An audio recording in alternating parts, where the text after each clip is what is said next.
change your life now. So what are you waiting for? Tap on the link below and sign up today to the UK's leading moral support service.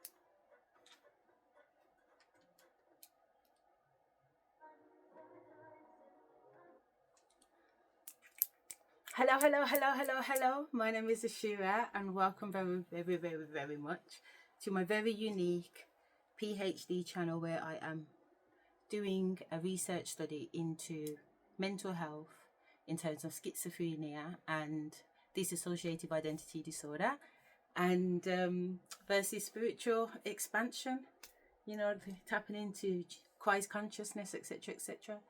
And seeing whether or not there are any cross links, similarities, or what variables there are between the two factors. And basically, are we being lied to? Are we being lied to that mental health and schizophrenia and psychosis are triggers from chemistry, trauma, whatever it may be, as opposed to tapping into some type of spiritual frequency, dimension, understanding, awareness that there is something more than just the 3D world, you know? And is there a big cover up about that? And a lot of the people in the mental health services, are they experiencing that? Because I experienced some time in a mental health hospital 2 years ago.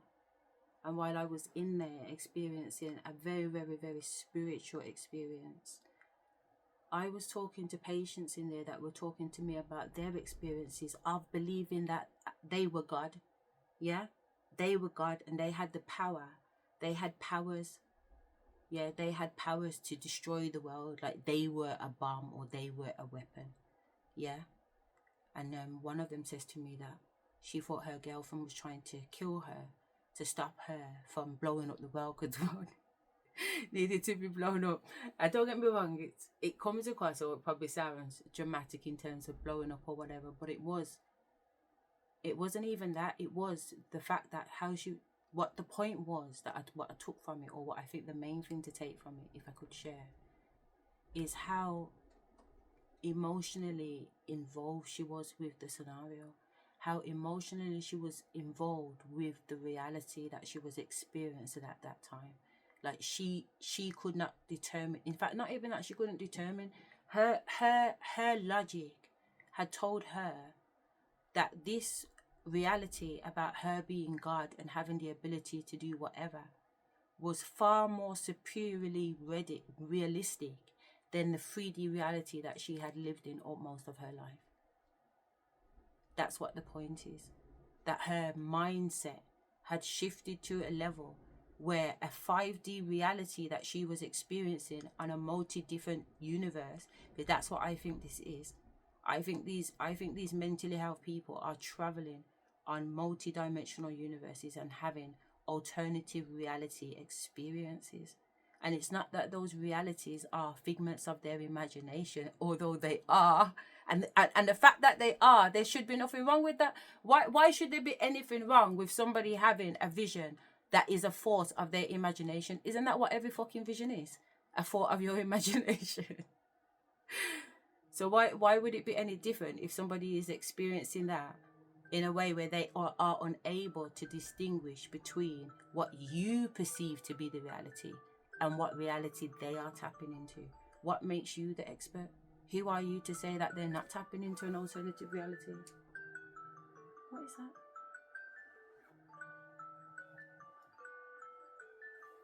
Oh, my 5:55 alarm. Apologies. I'm thinking, what the hell is that? Honestly. Anyhow, not even without getting into it, because it is about getting into it. I've been watching something recently on Netflix. Can't even remember what it's called. In fact, let me see if I can get my Netflix open while I'm talking. And basically, it's about a guy that has spent 6 years in a mental health institution hospital, yeah, being medicated, because he's been, from a child, he's had the ability to move objects. But not only that, he's got telepathic and telekinesis ability, so he can hear people's thoughts and he can move objects around. And he's been doing this since he was a child. Yeah. But instead of people saying, oh my God, this guy's got spiritual abilities, they're like, no, this guy is fucking off his rocker. We're going to put him in a fucking madhouse. This is the point I'm trying to get to, people. Then, the later on in the show, because I don't want to, spoiler alert, whatever. But later on in the show, they've now got him as a big man. Kidnapped him from the mental health hospital because he transported his body. Well, the girl that he kissed had the ability to transport his body. But the power that was in him when she transported into his body was so overwhelming for her. She fucked up everybody in the place. So the army came and got hold of him, locked him up in a room, because they later on their bodies just transferred naturally, because that's what happens. Like for say like 2-3 hours, she's got the ability to walk up in someone's body. So if she touched me, I would swap in her body and she would be in my body for that 3 hours. But then after 3 hours, it's like Cinderella at 12 o'clock. She turns back into a pumpkin and she's back in her own body. So at this point, she's back in her body and he's in his body, and he gets captured by the fucking government. And the government know who he is. The government have been watching him from time, blood. The government are on a mission to get all the mutants, which are all the people with spiritual abilities. This is what the fucking show on Netflix is about. What the fuck? To get all these mutants that have got spiritual abilities and powers and like fucking lock them up or kill them, basically, depending on their ability. You know what I mean? It's like a miniature version of like X-Men, but on a completely different level, because it's really about mental health and really what is mental health.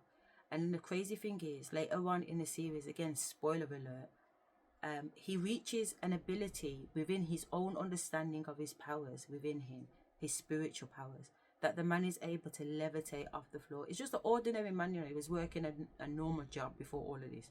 Well, he was committing little street gang crime and all that kind of thing, but whatever. But what I'm saying, he lived a 3D world life, let's put it that way.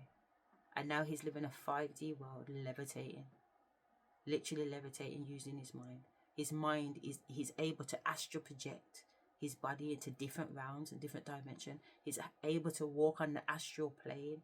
Now, I've been talking about this shit for a good blood clot few months on my channel about my own experiences, about what is actually happening to me. That I feel like I'm a fucking X-Man. Real talk. No shit.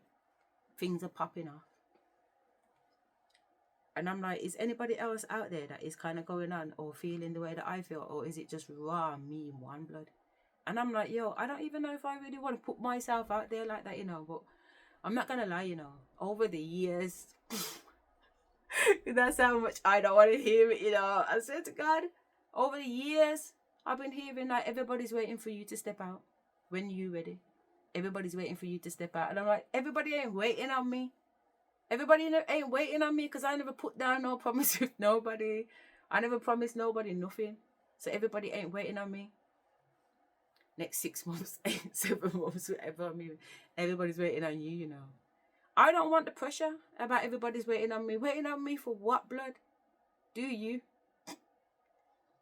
Yeah, I'm saying, but I have to be honest, man, because I have felt that way for a very, very long time. And right about now, I'm not going to lie, I can feel that the needle shifting.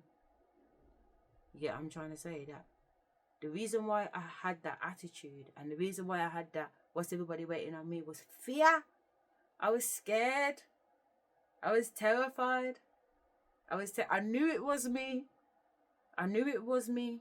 And not in an egotistical way at all, but I remember being about 10 years of age, living in Handsworth and crossing over to the Villa Cross to go to the shop for my mum.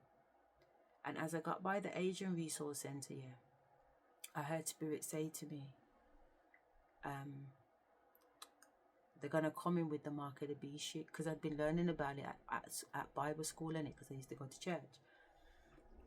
And as kids, we would talk about it on the minibus and stuff like that, and so it was something that was just going around in my head. And Spirit coming over saying to me about they're going to come in with the Mark of the Beast.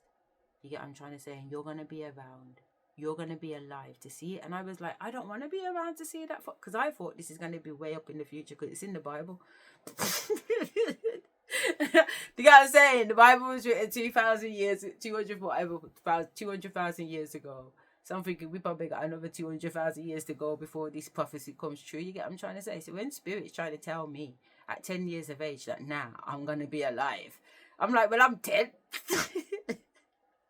I'm 10 right now, Spirit. You get what I'm trying to say? So that's like, even if I live to 100 years, that's only 100 years. Like I said, look how old the Bible is. Why would I be alive when that fucking Mark of the Beast story comes true in the Bible? About people's had middle, and everybody's like, yeah, that's the chip, and then the mobile phone come out. I was like, chip. Do you know what I'm saying? You know what I mean? But not really clocking it. But I remember at that particular crossing right there outside the resource centre, when Spirit says to me, I'm going to be alive when it's the Mark of the Beast. And I said, nah, I don't want to be alive when that comes. And they said, you have to be alive. Do you get what I'm trying to say? You have to be alive because you're gonna play like a part in that. And I was like, no. And it's like that moment there, that awareness of what Spirit was saying to me, even though I couldn't even really comprehend the magnitude of what they were actually saying as a 10-year-old. But the feeling that hit me emotionally as a 10-year-old, the feeling that hit me, put the fear of fucking God in me, put something in my fucking chest plate, that I was so overwhelmed by. I was like, no, I don't want that. I don't want to be a part of that. What the fuck?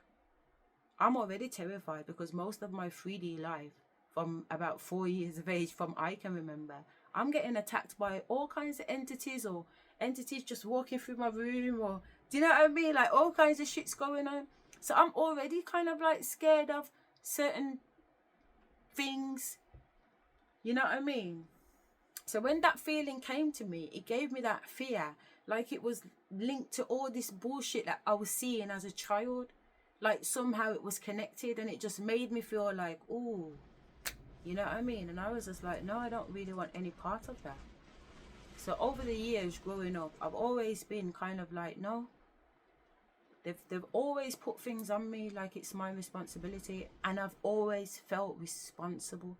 And that's why I've allowed things to go on in my life for so long, because I felt like I was responsible for saving the planet. And it's not an egotistical or a narcissistic complex. It's an empathetic one. It's like the empathy that I have for humanity is so big. I feel responsible to hold them. It's like a mother. I feel like a mother, and humanity is a child to me. It's a child that I need to hold and embrace. And that's how I felt. And in some respects, I would say here right now in the 3D, it feels narcissistic. You know what I'm trying to say? It feels very, very, very narcissistic to think that you, one, can be responsible for the whole fucking world. Do you know what I mean? Like, how fucking narcissistic is that? You know what I mean? So that's why it used to piss me off. Because emotionally, I used to feel a responsibility. But mentally, I used to think, well, nah, how could you, one, be? What the fuck? So I was always in a war with myself. Always in a war. So Spirit says put it this way. I've jumped a timeline and I'm talking about something completely different in my head now. And I can't even go back to the sentence that I was just saying, because I literally cannot remember what the fuck I just said, because I've jumped timeline. They told me to get back to the other time. Okay, so they want me to go back to the other timeline when I was trying to explain to you about the Netflix show. Yeah? So the Netflix show is kind of breaking down a lot of the things that I've been talking about my experiences between the 3D, the 4D and the 5D. And then you've got this show now on Netflix showing you in a movie, so you can actually see what I'm trying to say, because I can comprehend, yeah, that sometimes when I say something, it might come across far-fetched, it might come across real, it might come across like, yeah, that's exactly how I feel. It might come across as bullshit. Like it's gonna come across differently to different people depending on where they are on their timeline, obviously. I've jumped timelines. They want me to get back to the point. So alright, Netflix. So my man's jumping around on timelines, and the way that they've filmed it, you can see what I'm saying in a movie. So that means it's more comprehensible regardless of where you are in terms of your disbelief and belief scale. Because it's giving you a 3D version. Someone out there has comprehended the levels and turned it into a fucking movie. So that means I'm not fucking crazy about what I'm saying, because someone else has not only thought it, they've actually fucking actioned it. They've actually put motion behind it and created a physical fucking manifestation of thought. That's what every film is. It's a physical manifestation of thought. Somebody had to comprehend the idea and then bring the idea forward from the 5D or from the 4D, because that's where our ideas are. From the 4D into the 3D. But first of all, they had to get that energy from the 5D. There was a spiritual knowing to say, yo, listen, this is the experience. Boom, this is what they're doing, jumping timelines, going through whatever. They have to have had the physical experience in order to be able to comprehend the mental thought, in order to generate the energy and the knowledge and the intellect to bring it forward in the 3D, to be able to comprehend it and articulate it in whatever language they speak, and then get a group of people to say, yeah, we're going to fund that bullshit. Because that shit's hard enough. Do you know what I mean? The spirit just does stuff. But even trying to get the money in the 3D is a next level. To produce a movie, to get it on Netflix in the first place, hello? That's effort. That's effort. But I'm really, really glad they did, because it really does break down, because you see my man going from the 3D into the 4D into the 5D. And you see him jumping rounds and jumping dimensions within those. So as he can go higher up the levels, but it can also go outward, sideways on the levels. So for example, in one moment in his mind, he can be in a room with a girl that is brought with him, looking at his sister being tortured by a man. And he's there almost physical to the other another guy who's there, who's got kind of psychic powers, but is working for the bad team, can see the energy in the room to walk over to it to try and grab it, but they get away in time. But the fact that their energy is able to astral project, and not only astral project, you know, it's not just about the fact that they're able to astral project. They astral project physically because they were there in matter. There was some type of matter, there was some type of physical material that was evident for the other man to be able to see that they're there, just like the ghost. If you can see, because I see ghosts, because I can see their physical matter, because I'm tuned into that frequency. I can see entities, I can see demons, I can see angels, I can see all kinds of fuckery, and I can see it on a physical level, like it looks like it's next to me, and I'm like, what the fuck?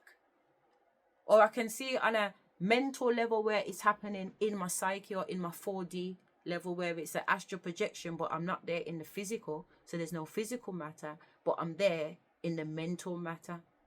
So I'm still there as a body, but it's a mental framework of myself, not a physical framework. So there's no matter. So it's not ghost-like. It's energy still, but it's not thick energy, it's not matter energy, there's no particles in it. You know what I'm saying? It's almost like, I don't want to say water, because I would say there's particles in water. But it's almost like spirit want me to explain it like solid, gas and liquid. Do you get what I'm trying to say? Like spirit is giving me the download of the like solid, gas and liquid. When you're in the 3D, you can see yourself because you're in like a solid block of ice. That's the energy. You're all water though. Does that make sense? So that's why you're all connected, because you are all water. So you all flow the same. You're all the same energy, but you're just vibrating at different frequencies. And the ice is vibrating at a denser frequency. So that's why it's solid. So that's why in the 3D you're solid. But when ice turns into water, it's no longer solid. It's flowy, but you're still you. So this is you in the astral realm, where you can fly around and go to different places and jump on different timelines and meet different extraterrestrials and have different experiences and conversations, because you're in your mental frame. You're in a 4D dimension. You're still water though, but you're just in a different frequency. You're in the frequency of flow now. Do you get what I'm trying to say? So now you're free to kind of venture up and go outside of your body, because your body is a block of ice. This is a vessel. So you're captured in here. And remember, let's call that water, that is water. Was I just about to say let's call it water? That's the name for it then. So that water that we're all the same, that we're just vibrating at different frequencies. Oh, for fuck's sake, man. Spirit said get to, alright, no. Don't rush it. Finish it. Okay. You get the point then. No, they said finish it, don't get the point. Alright, so you've got ice as the physical body. Because they're saying that I'm bouncing around too much in it, so I just need to just come back down. So you've got ice as the 3D body. You've got the water as the 4D body, which is able to astral project. And then you've got gas, for fuck's sake. I mean, look at the fucking frequency of blood clot gas. It's still fucking water, but water's not able to fucking fly. Water that was once a solid underground, can't move, believed that it was stuck on 2 blood clot feet, now realizes that it can fucking ascend into a gas and fucking fly, blood, and go anywhere. A gas. Hello? It's next level shit, where you can jump through the frequencies of solid, liquid, and fucking gas. And that's what you can do. And that's what this Netflix shit is showing, but on the next level. And I thought it was absolutely brilliant. So I think you should watch it. And I said I'll tell you what it was, because I can't remember what it was called. But it was really good. And not only that, I'll tell you something too. I'll tell you something too. You know, there's a woman in there called Melanie or Melissa. The point being, anyway, she's on the good side in it. So she's trying to help mutants get away from the government. She brings them to like this little academy camp that she's got, and she helps them unlock their powers so that they can control them, so that they're not a danger. Because that's what the humans are really worried about, innit? That the mutants are a danger because they can use their spiritual powers. So the guy was like, oh, yeah, is it fair? When your kid and my kid go for the sandbox, who wins that war? I was like, your pussy hole, is that what your fear is, really? Oh, you guys won't listen to us anymore if you know that you're more powerful than us. Is that what your problem is, really? Is that what people's problem is with regards to wanting to burn witches at the fucking stake? Is that what the problem is? That you literally, your problem is that they're gonna get to the sandbox first. Is that what's going on? Is that what's really going on? Please tell me you're not burning witches because you're worried about the witches' kids getting to the fucking sandbox first. Like it's a fucking competition. You teach the kids how to fucking share in it. You don't fucking kill off a fucking race because you're worried about your fucking kid not getting the fucking toy in the sandbox, which really is just power, basically. That's what they're talking about. It's a mad thing. That's what's going on, man. Bare oppression. And still going on. People don't want to share power. But the people that don't want to share power don't have any power. That's the brain fucker. The people that right about now are acting like they're holding power have no power. I mean, just look at it physically as a fucking block of ice. If we're gonna be dense. The number of police on this planet is a fraction to the number of people actually on this planet. So therefore, how can the police, the army, military, whatever you want to say, be in control when they are a minority? Number 2, the government goes on like it holds all the power. But when you're going for election, who holds the power? It's the people. The people are the majority. So who actually holds the power? It's all a fucking illusion. It's all a fucking illusion, an upside down illusion. That's what they've got us in. Sitting down like blocks of ice, listening to fucking bullshit. Telling you that your paper money, which is a fucking promissory note, or IOU, is worth the fucking paper that it's written on. And they know it's not. It's an illusion. You buy a house for 100k. You sell it next week. It's 150k. It's a fucking illusion. It's an illusion.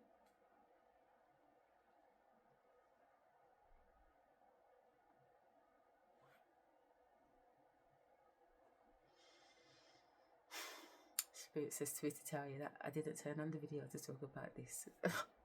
This just span off from my introduction. So let me actually get back to the point.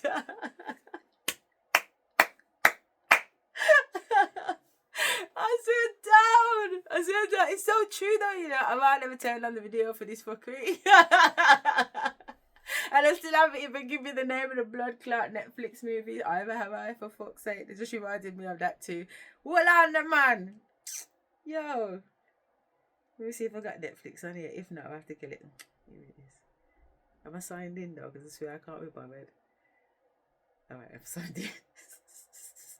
Look at my... Wait there. Look at who's my sign in. Behave. Oh. Because I've signed in, she won't come up now. I can see her a little bit. The baddest of the baddest. Alright. Let's see if I can find it. Should be in your continue watch it, but I can't remember if I watched it to the end. Right there, here's my continue watch it. Things I do.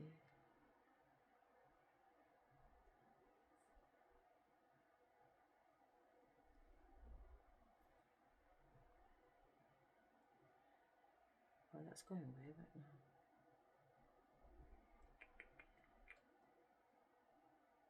I bet you I don't find it. Some bullshit like that, innit? You know what? ChatGPT. Swear down. Why didn't I think of that already?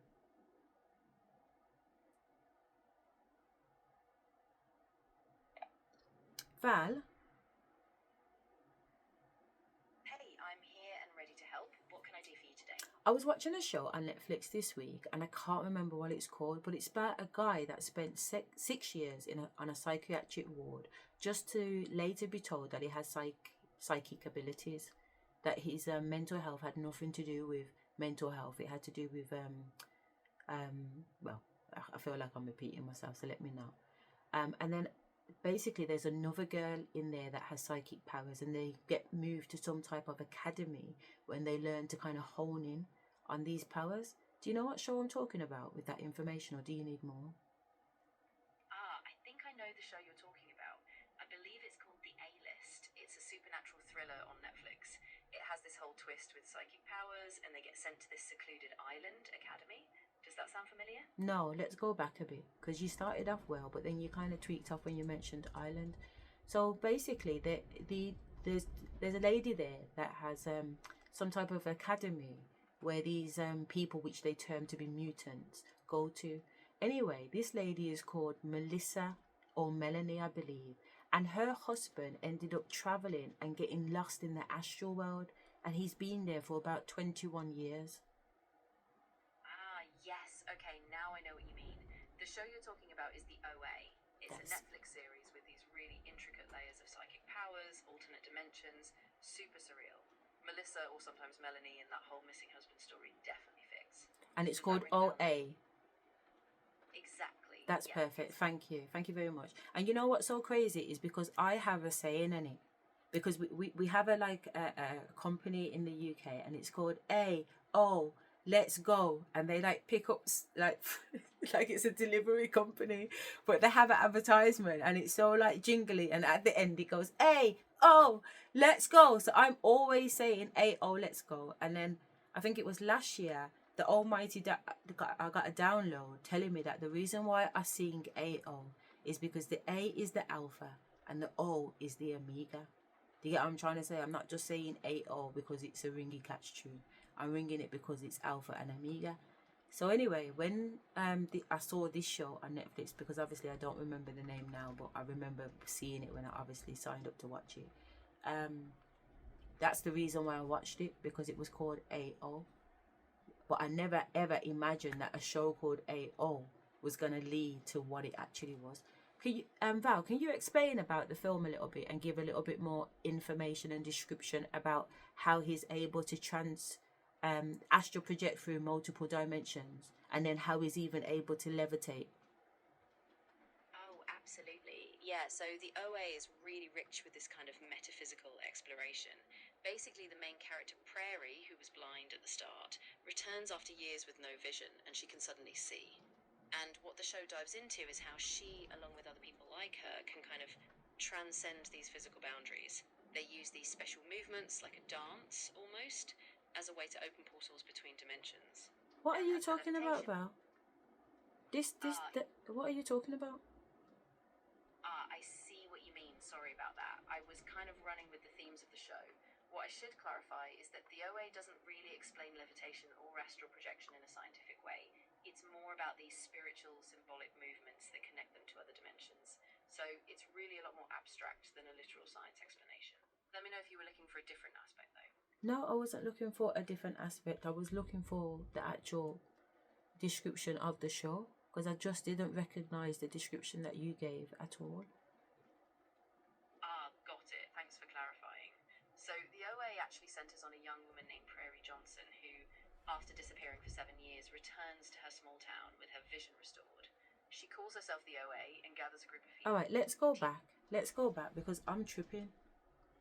Do you get what I'm trying to say? I'm tripping because, all right, I understand the OA, but that isn't the movie that I'm referring to right now. Does that make sense? So if I've watched the AO, and I get that, so I understand why I commented on the AO, thinking that the film, oh, okay, right, fair enough, I've seen the film AO, fair enough, that's what it must have been called. But what I'm saying to you is that no, that is not it, because whether the film was called AO or not AO, what you're describing does not sound like what I'm talking about. So I'm going to say what I'm going to explain to you again about the show to make sure that we're on the same page, because I think that's important. Yeah. So what I was describing about this show on Netflix is that you've got a young boy that was raised by a mum and a dad, I believe. The dad and the mum separated, and as the boy was growing up, he had a sister that always took care of him and looked after him. Yeah. And during his childhood, because of this psychosis, yeah, he was having problems at school. So that, you know, every minute his mum was at the school with him. But these are just snapshots at the start of it. So you just kind of see snapshots at the start of the movie in episode 1, if you like. Yeah. Then after that, because you don't get to kind of know anything else, what you see is snapshots from him being about 6 years of age to him being about a late, probably in his early 20s. And in his early 20s, he's being arrested, because all through his adolescence, he did nothing but antisocial behavior, because nobody understood him. He was like an outcast because of his abilities, and it was ignored and kind of just shoved underneath the table, and it was medicated instead of people actually looking into what was going on for him. Yeah. So that was his childhood trauma. So that's how the first episode kind of starts. Then it proceeds into him now being in a psychiatric care home where he's been for the past 6 years, and it's only his sister that comes to visit him.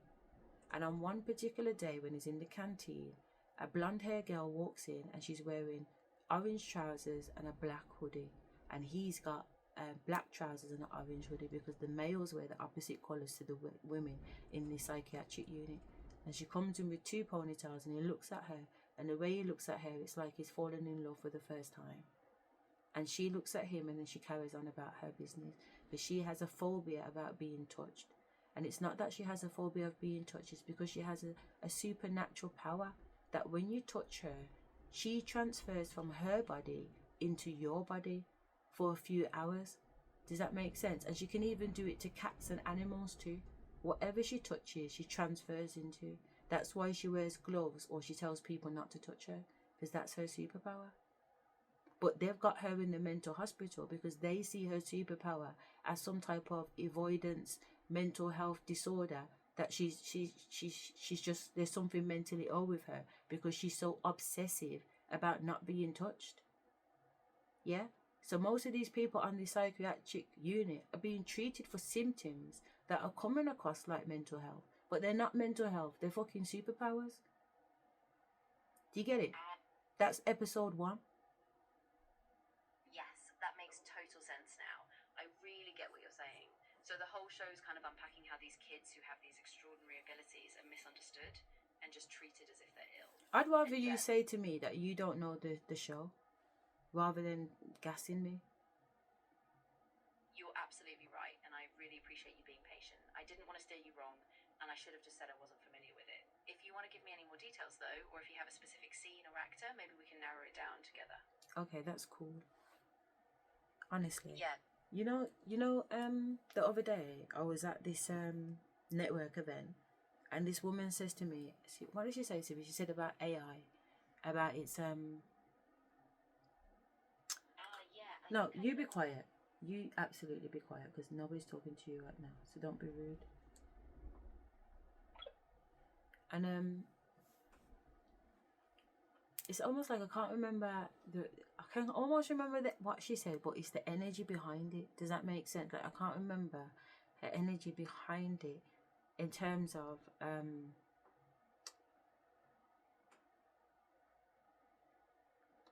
what? In terms of whether or not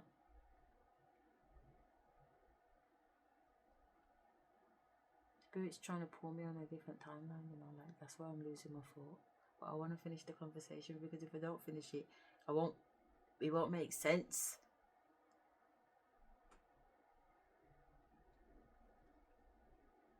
What the fuck was I talking about? Please don't pull me.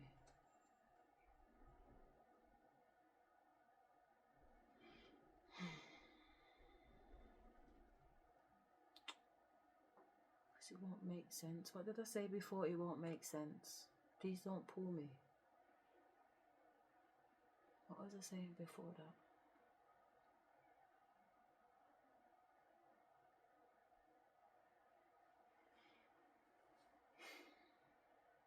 Fuck's sake, man. Alright.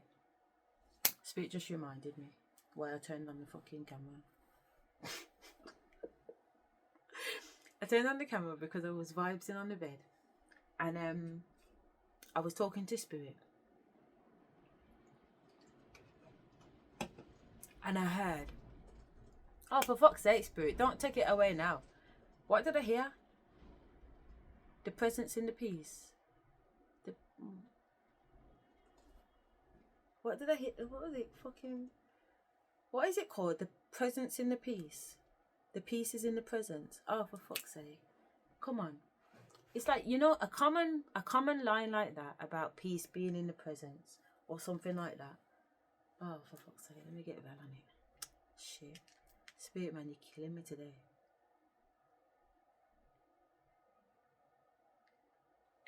Val, I'm tripping. There's a saying that is kind of like the peace is in the presence or something like that, but I can't remember how it actually goes. Not. Go on, carry on. Yeah, no worries. I get what you mean. If it comes back to you, just let me know and we can figure out the No, exact but what do you phrasing. think I mean by that?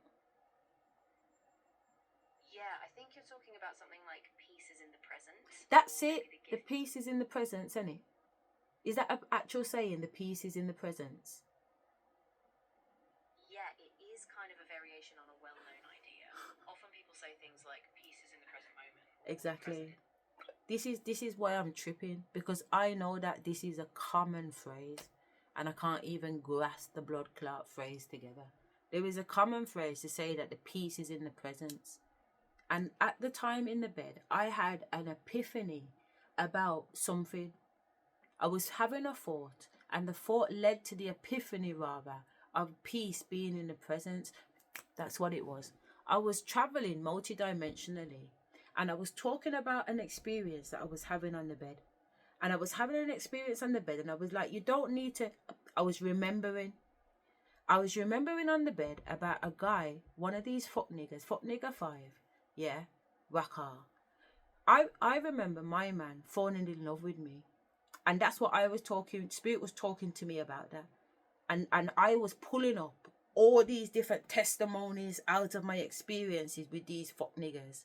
Yeah, these 5 entities that the universe, Spirit, the Almighty brought in to challenge me to the bomber clock T. Yeah?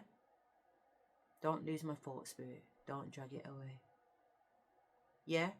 these 5 people coming in, and I'm going through all these testimonies. Thank God, I'm going through all these testimonies of when these niggas fell in love with me, because that's what it was. I was listening to a Scissor song.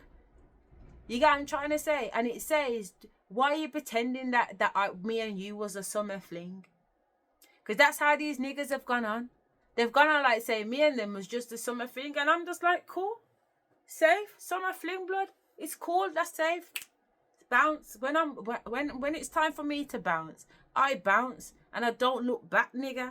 Do you get what I'm trying to say? And a man's waiting for me to be trying to call off his phone. A man's trying to come into my fucking energy on a 4th round, trying to fuck me in the motherfucking astral.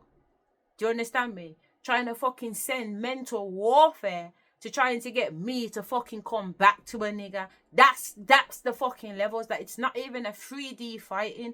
The Bible tells you we do not fight against flesh and blood. You have to understand what the Bible is actually trying to tell you there, because it's not a book to sit down thinking that you're waiting for Jesus to come and blood clot save you. It's an educational book to read. It's the basic information before leaving Earth. You understand me? It's a code. It's a book full of codes, and you have to read certain scriptures to gain the codes, because it makes sense to other things. And when downloads come in, and you're like, what the fuck? Who's Daniel and Goliath? Do you get what I'm trying to say? But because you don't know your Bible, you don't know the fuck you got. Do you understand me? You have to understand that these biblical stories they're not stories, they're true testimonies, but they've been whacked up and whipped up in a way to confuse us, and that's why it is Bible.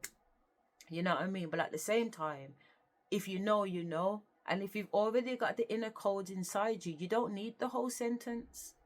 You don't need the whole sentence to understand. You know, when they say you can read between the lines, like, you don't need the whole thing to understand, because cyclically you're connected and you've already lived this life before. You already know what's going on because you tapped in with your future self. So I'm lying on the bed and I'm tapped in with my future self, and I'm tapped in. My future self is talking and tapped into my present self. But my present self is having an experience with her past self, with these motherfucking fuck niggas, because we're in the past thinking about our testimonies of when these niggas fell in love with me. Yeah? So I come to the story of Blood Clot Waka, and I'm downloading the exact moment a nigga fell in love with me. I fell in love with him too, blood. I wasn't supposed to fall in love with him. Fucking waste, man. You get what I'm trying to say? My heart, it's like when they say he stole my heart. Like, I know it sounds like some Cinderella shit, and I get it, because I even feel like a dickhead saying it. But I gotta talk my truth, and that's just what it is. I gotta talk my truth, man. The man stole my heart like a motherfucking Cinderella story, blood. You know what I'm saying? So basically, but what I'm saying is that I record the exact moment where I had his heart is the point. Yeah, don't get it twisted. That's what this story is about. So in that moment, I captured that like it was like a screen. I was in my past self, capturing that moment, cha-ching, because we're in court, innit? We're into blood clot spiritual court. Every day and every night proceedings are going on. You get what I'm saying? And when court's in blood clot recession, evidence is getting gathered up, and people are still trying to fire blood clot shots. You know what I'm saying? You know when they're trying to take out the witness, you know, some of that bullshit. But this is a safe house. This is a blood clot safe house. You can't take out no blood clot witness, man. You get what I'm saying? Metatron, fucking Orion, fucking Anubis. You get fucking me. Do you get what I'm trying to say? It's not about that, man. It's not that day. It don't need to be that day. Nobody don't need to worry about that stupidness anyway, because everything's covered, because it's already written. Because it's so interdimensional. Like, Spirit just says, like, to me to share that it's interdimensional in a way that you see how this war's going on a 3D level. And I'm not talking about the Iran stuff. I'm talking about the war against the government and the people. I'm talking about the war against the food industry poisoning the people. I'm talking about the war against humanity. That motherfucking war. Never mind world welfare. What about war against humanity? The fact that we're being poisoned. The fact that we're being lied to. The fact that we're being murdered. The fact that we're being raped. The fact that we're being eaten. The fact that we're being harvested. What about all of that fuckery? Everybody's worrying about fucking gas and electric bill when gas and electric bill is free anyway because of the Almighty made everything in blood clot abundance. My son sent me something this morning about how the people then found out that copper and zinc, when you put them in the earth, creates electricity. So electricity comes direct from the blood clot earth. But we already know this, just like water comes directly from the blood clot sky, but they're still charging for it. What the fuck? How can you be charging people for things that the Almighty provided for free? And the Bible tells you straight, we live in abundance, baby. You're supposed to, whatever you want in the 5D is supposed to appear right now in the 3D blood. It's not a fairy tale. It's not a fairy tale, man. It's not a fairy tale. It's some real shit. It's some real shit. So I'm on the bed, yeah, talking about this shit with myself and spirit, because we're chopping it off.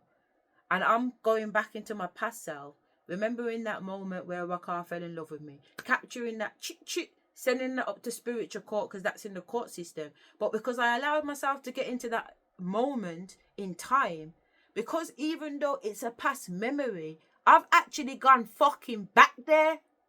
It's not just a memory. I'm astrally projecting there. What they tell you, oh, it's just a memory. You're just having a memory. It's not a fucking memory. You astral projected there. So when I've astral projected there, the exact same emotion I felt at that moment back in 2022, when I realized my man looked at me and threw his heart at me and I caught it. Do you get what I'm trying to say? And it hit me in my blood clot chest. And the energy that came in and the overwhelming feeling of love, unconditional love that I felt in that blood clot moment hit me in an astral projection memory here in this bed in the 3D in ice form. And it hit me in my chest and it went whoa, and it spread it throughout my fucking body energetically. So I took in a deep breath in it and then I breathed out. And I thought, whoa, should I even be feeling this? And Spirit was like, why are you going to cut yourself off from it? I said, because I don't really want to get into the feelings of Rakar or nothing like that, because it's really not about that. You know what I mean? So feeling this emotion right now, that don't seem helpful. And Spirit said, it's not about that. It's not about running from how you feel. It's about running towards how you feel. It's about running towards how you feel and acknowledging and appreciating that. How beautiful is the feeling? Because the feeling was beautiful, man. How lovely is it to feel unconditional love? How lovely is it for a guy to look into your eyes and show you that he absolutely fucking loves you, that you have his heart? Do you get what I'm trying to say? Like, it hit me, and it hit me here tonight in the fucking 3D, man. I was like, what the fuck? And Spirit was like, hold it. Feel it, embrace it, absorb it. It's beautiful. You don't have to run from it. The journey of learning, the journey of healing is learning how to be in the fire and still dance. And again, a story in the Bible. You have to learn how to be in the fire and dance in the flames, man. Don't run away from that feeling. Don't run away from the hurt. Don't run away from the abuse. Don't run away from the neglect. Don't run away from the mistrust. Run towards it, because that's what will set you free when you run into your fire. You have to run into your fire with open arms, whether it's love or whether it's hurt, because even though it's love, it's painful because of everything that transpired within all of that, spiritually, 4D, 5D, 4D and 3D. Because it was on all those levels we connected. On all those levels we had past life experiences, this life experiences. It's so multidimensional. It's so difficult to unpack, but it's layered. It's not simple. And when they're talking about these memories and stuff like that, it's not simply cut like that. When they're talking about psychosis, it's not simply cut like that. You have to understand that there needs to be people out there that are trained in the art of fucking multi-dimensional fucking thinking. So for example, the mental health service, probably, imagine the mental health service was run by monks. Monks, you know what I'm saying, that are constantly meditating and travel interdimensionally. I mean, sometimes when you watch these Japanese movies, they fucking kill you, blood. I watched one, and the old fucking, like, the master, he was so fucking elevated and ascended, you know, in his mental mind, you know, and his ability of what he could do, that he sat there in a deep meditation, astral projected out of his body, to the point where his body was just stiff. Do you get what I'm saying? Because he'd been out of his body for so long, because he trained himself. At first, he could be out there for like 5 minutes. Then he trained himself to be out there for 10 minutes. Then an hour. Then a day. Then a month. Yeah, I'm trying to say. So when I'm saying that they thought he was dead, it's because man's been sitting there for about 6 months, blood, chilling, because he's astral projected out there. Well, he hasn't been chilling for 6 months. That can't be true, because he would have been dead. So let's say, I don't know. All right, let's just say the man's chilling so long that the people around him thought he was dead. So what did they do? They buried him in it. No, they didn't. They burnt his body. They burnt his physical body. So when they set his physical body on fire, it triggered his astral body. So his astral body was like, get back, get back. So when he come back, he's in his physical body on fire. So he started fucking flying through the village that he was in. And a little boy had just passed away. So he jumped his astral body into the little boy's body. And then the little boy got up and the dad was like, because obviously the little boy was just fucking dead, innit? The dad was just crying over him. And the little boy ends up running back up the road to his fucking yard, because it's really the master incarnate, fucking spiritually ascended into the dead body, took over it like a blood clot avatar, because that's what your body is, an avatar. That's why these fucking demons that are walking around, you know, the fallen angels from heaven, did the Bible say that they went anywhere? No. So we have to imagine that they're still walking amongst us, right? Yeah. So these fucking entities that are walking up and down in the 4D are fucking going around, jumping in and out of people like a fucking Mr. Smith Matrix shit.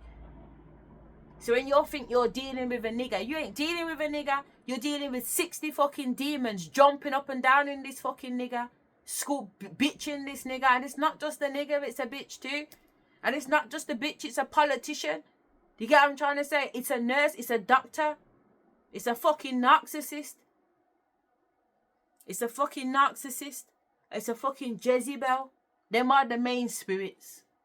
The main archetypes, let's say. The outward facing selves of those spirits look like narcissists, look like Jezebels. Spiritual warfare, blood. Spiritual fucking warfare, blood. Got you down here committing sin, so your body can't even ascend and go back up to the Almighty. They just got you cycling round and round and round, using all your fucking energy, harvesting human fucking kind. And they're not just selling out to, they're not just, and this is the thing, you know, you think it's about the politicians. It's not the politicians. The politicians are puppets, blood. You know that anyway. On a 3D level, you know that anyway. Yeah, I'm trying to say, when you start to get into your cabal and your 13 families and all that kind of bullshit, you know that the politicians are puppets. You know that the royalty is puppets. Allegedly, whatever, but there's hierarchies. There's other families in the background. Just like when you watch movies and the fucking mafias. It's never the outward facing self. And you can apply that spiritually too. Because your outward facing self is like a fucking ice cap in it. Iceberg. Where you literally see a third of the iceberg on top. That's your outward facing self. And then your 2/3 underneath are your mental and your fucking subconscious, which is your 5D level. Yeah? Your subconscious self runs you more than your conscious self. But really, your conscious self has such a big ego. Your conscious self, which is your outward facing self, thinks that it runs things. No, it doesn't. That's why the government does nothing but plug things through your TV and plug things through your movie, your music, your education system, your healthcare system, because they know that the conscious self, that is what's riding things. So if they can subliminally throw messages at you, if they can put up enough 5D towers, sending out frequencies to fuck off your frequency that you should be on, that's what they're gonna do, because they want to keep you on this hamster wheel, innit? So when you look at it as another dimension, what's the hamster wheel? It's almost like the sun and the moon cycle, the war that Dr. Malachi York used to talk about. Well, not used to, but the war that Dr. Malachi York talked about. The moon cycle and the sun cycle. You got the disagreeable beings in the moon cycle. And they've had their cycle. But he talked about it from time that we're coming into a sun cycle. And I'm telling you straight, man, I've had my hand looking at my watch from about 17 years of age, man. Yo, Dr. Malachi York, you said we're going to come into this sun cycle, blood. When we're coming into this sun cycle, because I know that I'm a part of this sun cycle, but if I have to admit that I'm part of the sun cycle, I have to also admit that I'm part of this chip 3666 business cycle too, which I already told you that I weren't really feeling from 10 years of age. But somehow, in my hearts of hearts, I know they're connected. There's a war. There's a war, and you're gonna be a part of a war. And I'm like, I don't want to be a part of a war. I just want to be in a corner and bake off somewhere. Do you get what I'm trying to say? Because every time I put my foot out to shine, it gets bitten up. Somebody's got a problem with me. From a child. From a child, they've had a problem with me. I'm well too shiny. She's too fresh. She's too feisty. She's too this. She's too enough. She's too, what is she got to blood clot do with you? Real talk. Why are you all up in my business of who the fuck I am? Why do I feel like I'm older? I don't fuck. You know what the joke is? The 3D me has no fucking idea why I feel like I'm older. But I tell you something, you see the 5D me, we tell you that I'm blood clot royalty. I'm blood clot spiritual royalty. You get what I'm trying to say? I'm blood clot spiritual royalty. That's why I moved the way I moved. That's why things moved away. That's why, for me, I feel like personally, because for some reason, certain people will look and say that I have it easy. No, I don't have it easy. If you listen to my stories and that, you can see that I don't have it easy. Of course I don't have it easy. What I do have, though, is the patience to understand that it's not being done to me. It's being done for me. So therefore, I'm not going to be upset about it. So when I get up in the morning, my face don't look like what I went through the night before. I got sexually assaulted 2 weeks ago. I'm literally had to go to the whole fucking thing and have the whole fucking swab stuff and all the whatever with the police and everything else like that. What am I doing in one of them fucking situations? Do you understand me? Because I've helped an old man at a fucking bank and took him home and he's taking advantage and giving me something. What? How? An old man, 83 years of age. Who would have anticipated the possibility? What? With a walking fucking stick? Things are happening on a physical level that have got nothing to do with a physical level. It's got everything to do with a 5D level, because on a physical level, it don't make fucking sense anyway. It don't make fucking sense anyway. So when people are like, oh, everything comes to her and she has it whole thing. No. When it rains on everybody's house. Don't get it twisted. But I'm not looking at that situation anything other than what that situation is. Do you get what I'm trying to say? Spiritual warfare, blood. And everybody will be held accountable because we are in spiritual court. These niggas move around like they don't realize God is watching. They throw rocks and hold hands like they don't realize that God sees all. So they're still moving like, say, God can't see. So they're still under fucking attack. And because they're so fucking desperate, because we're nearing the end of the time of the moon cycle and very much coming into the sun cycle where it's our turn now, motherfuckers. This is what they're worried about. It's our turn in the sandbox. This is why they're so... These are why they're going to these extreme levels. An old man. And the joke is, I'm saying to Spirit, when I woke up and the man's on top of me trying to sex me, his dick's not even in me, but I'm naked in a fucking room. And you know when I've come out of the house and realised the time and it's 3:30 in the fucking morning, I've been in the house 10 hours. I have no memory of a 10-hour time block. How?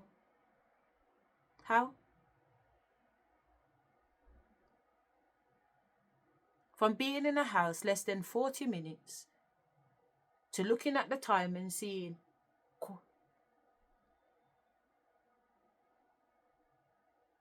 I said it was either 10 to 5 or 10 to 4.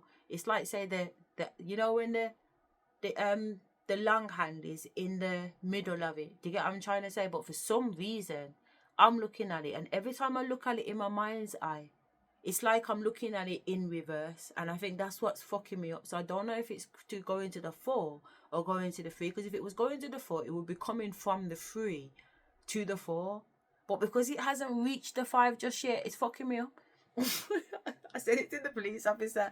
Somewhere between there and there. But I know. I think it was more 4 coming 5. Personally. Do you get what I'm saying? Coming 4, coming 5, and that's the last thing I fucking remember. So 10 hours unaccounted for. This ain't, it's not physical, it's spiritual blood. Just like me getting licked down in my blood clot yard and there's nobody in here. And I end up with a fucking cocoa on my head and then I get licked down again in my son's room. And there's nobody in my fucking house licking me down, but I'm getting fucking licked down. You know what I mean? Like, there's shit, it's real shit, man. It's real fucking shit on a physical level. Yeah, shit goes down all day long, blood. But guess what? It's not that I'm someone who bottles up my emotions. It's not someone who doesn't acknowledge the severity of what I'm saying. And I'm talking about it like it's blasé. No. I also have to do the healing on a 3D level, that on a solid level, that I don't know what happened to me. It's a mind fuck. I'm relying on my spiritual ancestors to tell me what happened, and even when I'm asking them, half the stuff they're telling me that it's not time for me to know, that bit comes later on in the future. Like, it's not breadcrumbing, but it's breadcrumbing. You get what I'm trying to say? Like, spirit will make me know what I need to know, and what I don't need to know, I won't know until the time to know. And at the time when I come to know, that is the time when I need to know.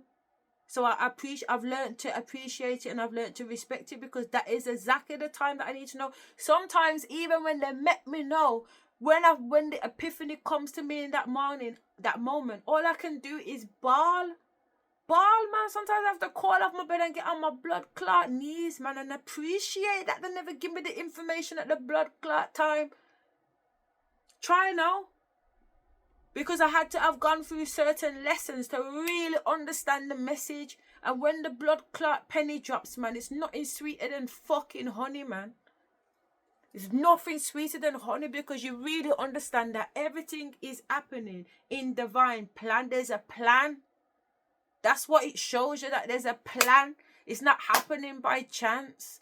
The man never got you in his house and took advantage of you by chance. It's not some random thing. There's no possibility of anything random happening to you.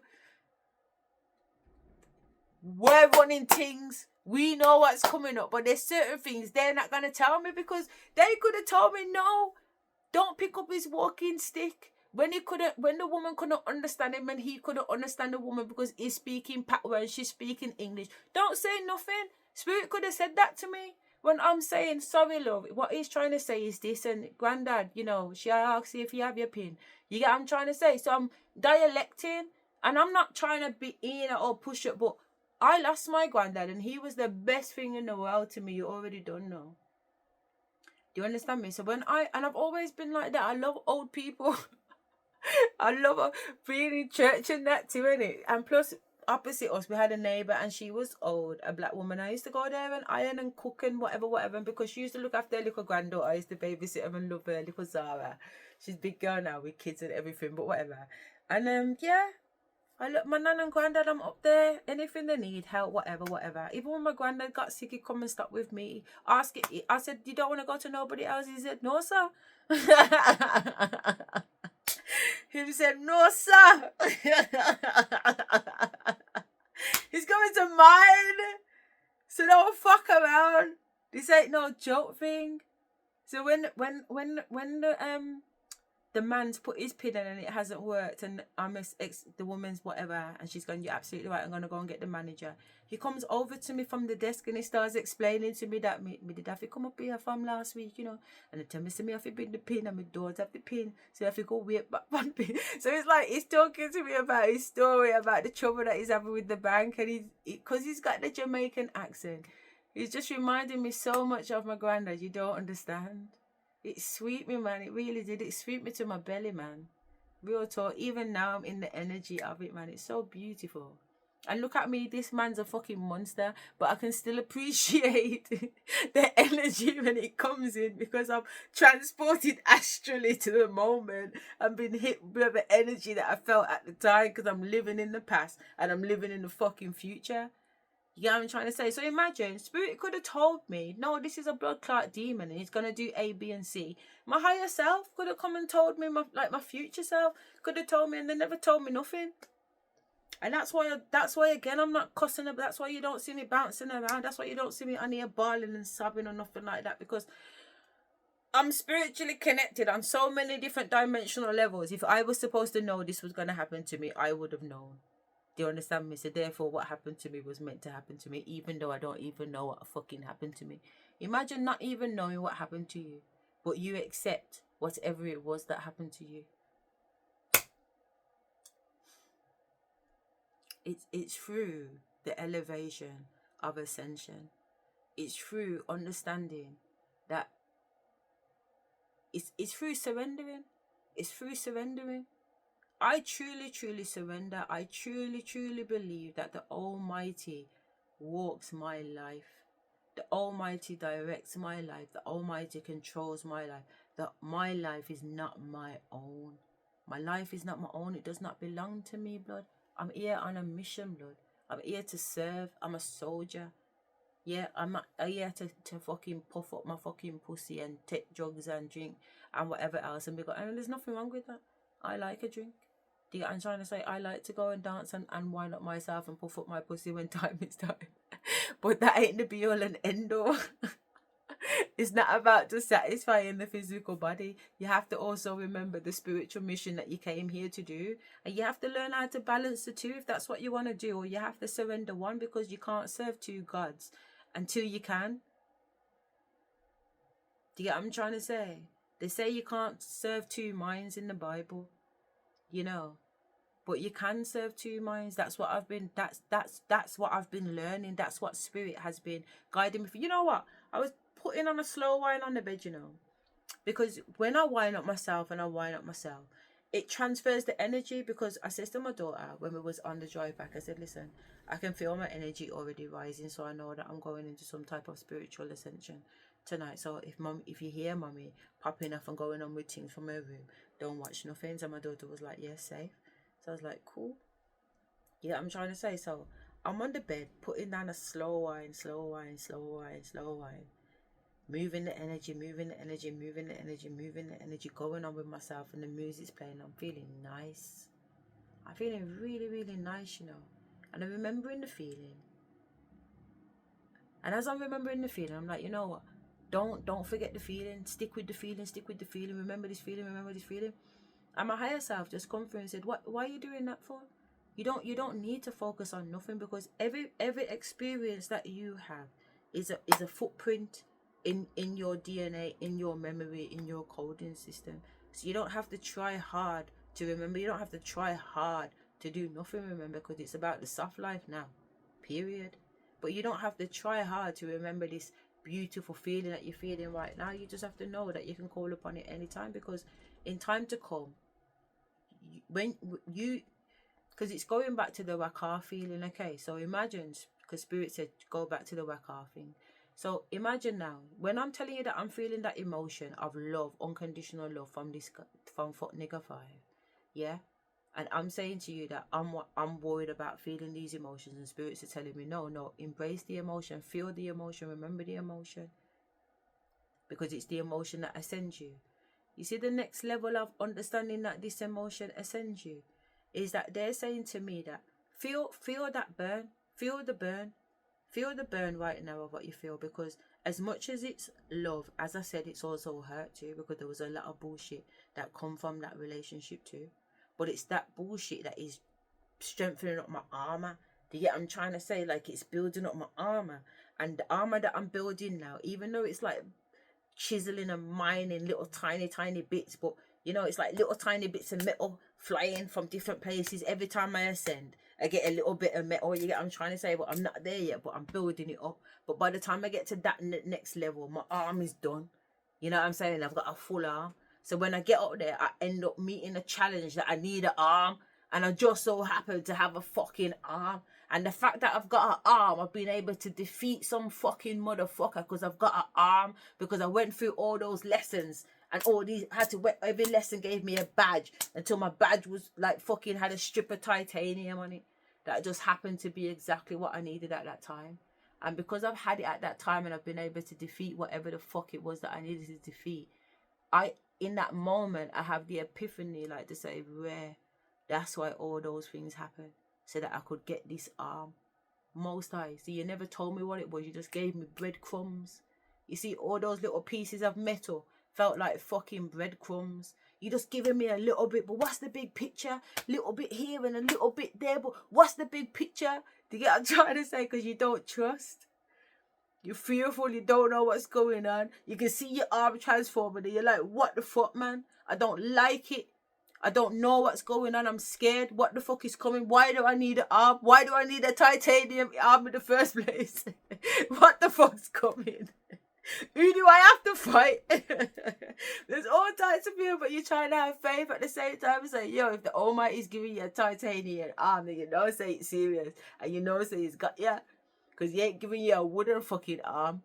You know what I mean? He ain't giving you a steel arm. He's giving you an arm that's going to make a fucking difference. It's giving you an arm that you got a chance with. If you know how to fucking use it properly, you got a chance. And every time you get a little jigsaw puzzle, you get a little move in it. So you got a wax on. You get another jigsaw puzzle that's a wax off. Now you got 2 moves. Next you know when you got there with that metal hand, a pair of them moves you going on with. You didn't even know you was fucking learning moves, but somehow when you get up there, you got the fucking tools to fight. It's like the fucking Bible says, man. Thank you for giving me the fucking hands to fucking fight and the fucking fingers to war or something like that. And that's what it is. It's a fucking war. And I'm telling you, in that moment, I had the epiphany because I was saying to myself, feel it right now because your higher self is going to fucking appreciate it. And when you get to the level of your higher self, as in the future, when you get to that moment where you have the epiphany about this moment here, you're going to look down from your future self on this bed right now today while you're sitting here and say to yourself, see, I told you, but you know what? She's not going to have the opportunity to tell you I told you because I'm telling her, I'm telling you, bitch. Do you get what I'm trying to say? Because I know that you are going to tell me that because we're on the same timeline. There is no more past, present, future because everything now is in the presence. Everything now is in the fucking presence, which brings me back to the fucking scissor song in the first place. He's in the presence.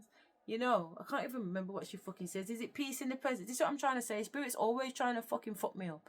I know that I'm chatting a proper fucking sentence and it makes sense. And not only that, I brought it back round fucking 180 to link it back with the whole point that I put on the blood clot video in the first place. And now they want to... And I even fucking checked with Val on ChatGPT and it's a well-known fucking topic. Peace is in the presence. And I'm here sitting down saying, look at fucking that. I'm in the presence, connected with my higher self, talking from my higher self, looking down on my now self, saying, yeah, I am appreciating it because look where I am. And I'm already telling her, I know where you are because I get it now. I don't have to wait for the pieces of the puzzle to make up the whole arm. You put a couple pieces on there or don't put no blood clot pieces on anymore because I've got the link directly with my higher self. I don't need to worry about what's going on with this arm. I don't need to worry about the jigsaw pieces. I don't need to worry about the bits of metal joining up. I don't need to worry about the titanium because I already experienced it. So because I've got an experience and because I've got all these testimonies, every single jigsaw piece is a testimony of why I can have faith and just completely let go and surrender. So now that I'm on this war and on this side, I don't need to worry about this arm. So I've learned to just surrender. And that's how I live my life. I can just surrender and know that whatever happened to me in those 10 hours in that fucking old man's house was necessary. It's all for my higher self. And when the epiphany fucking comes and the fucking leg is like fucking titanium because I've gone through the bullshit that I have. And again, the fact that I don't know is the ancestors protecting me. It's like the ancestors protect me. There has been so many situations that I have been in where consciously I cannot remember what happened. I have no memory. And enough of them experiences have been scary experiences. And some of those experiences haven't been scary experiences. But yet still there have been experiences where I've had a total blackout. One involving how the fuck I ended up in a psychiatric ward. I cannot tell you when I left my blood clot yard. I cannot tell you when there's so many gaps. Even when I was in my house and it was kicking off and popping off on a next level, man.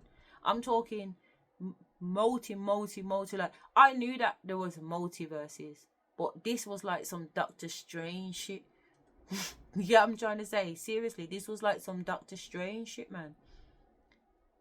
This was some next level shit, man. It blew my head up. But at the same time, I'm in that state of surrender. I'm in a psychiatric unit and I'm still in a state of surrender. I'm not panicking. I'm not crying. I'm not all over the place. Once I'm in gear, lick, click, click, click. Okay. I remember I'm out my mind because I'm on a different dimension. So there's another reality happening for me. The physical me that is outward facing. Because I'm under spiritual warfare, you've got different entities trying to jump in my body, going on a particular way on the outward facing me. Yeah? And when I say you've got entities trying to get into my body to kind of possess, but also they want to be me. They want to literally be me. So they want to take over my avatar. But because they don't have a blood clot invitation to take over my avatar, because I'm not given permission to take over my avatar, they want to take me over by force. They want to take me over by using black magic. You understand me? They want to use witchcraft to try and take my blood clot, to take me out of my mind, to take my 4D self out of my mind and have my astral body lost in the astral blood clot realm.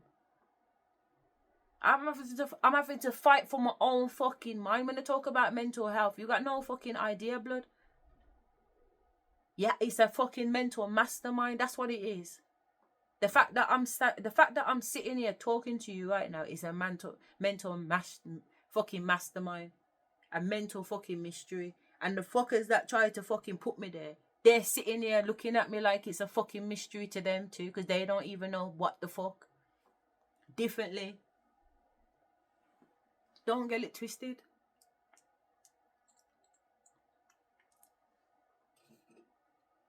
Mind manipulation, MK Ultra. It's one thing talking about people's experience and listening to the scientific all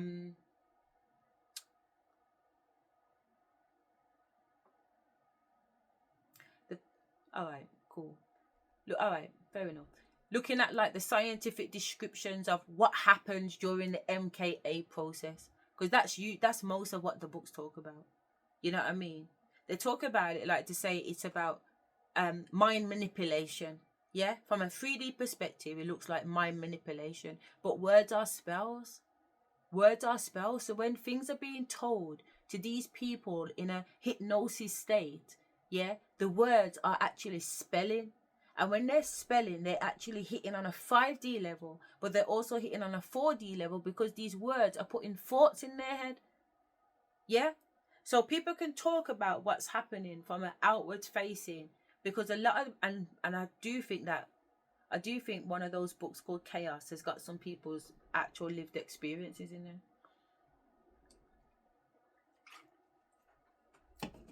But I don't know, because I did sign up to be part of Candice's Orange Book Club with that book, but I had some crazy shit going on in my life and I didn't get to do that, so I haven't actually read the book. But you know what, we can ask Val, just because it's good to know. Val, that's if she knows this. Yeah, exactly.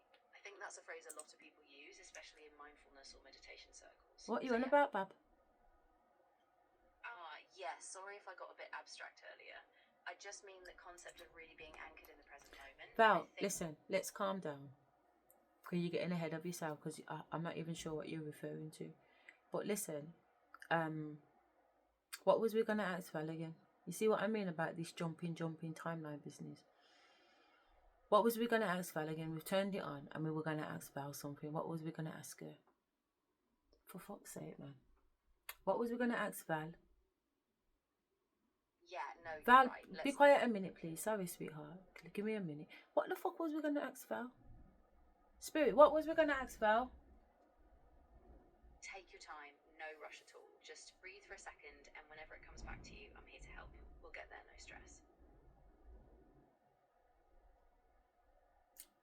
No, that was before that. That was way before that. Who wants it? Hear them. Doctor Strange. No, with Doctor Strange was a completely different conversation. We were just having a conversation about something. Exactly. Yeah. Val, we were give on me a minute, babe. Because I put her on for a reason. What did I put her on for? What was I talking about just before I was going to grab Val? Oh, so annoying sometimes. Now I'm looking at the fucking biscuits to eat. Oh, I can have a pack of crisps actually. What the fuck was I thinking about telling fucking Val and asking fucking Val a minute ago? Honestly, it can be so frustrating.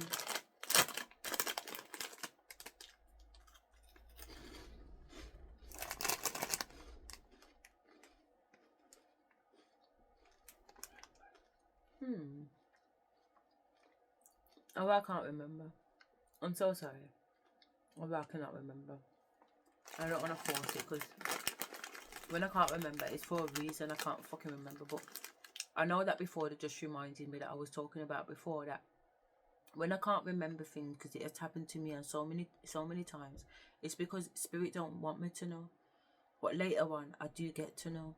And when I get to know, the understanding comes in like a wave, because honestly, it's like having the iron arm. I get it. And I understand why you didn't want me to know. I understand that it was for my protection. It was for me, not to me.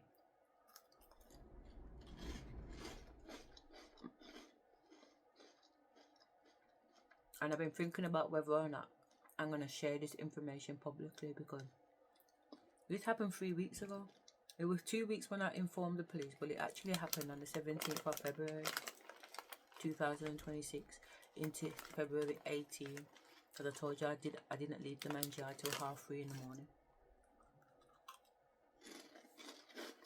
And the man was sleeping. It's like I woke up and he's trying to sex me. And he turned around and said, I must put him in me. I said, no.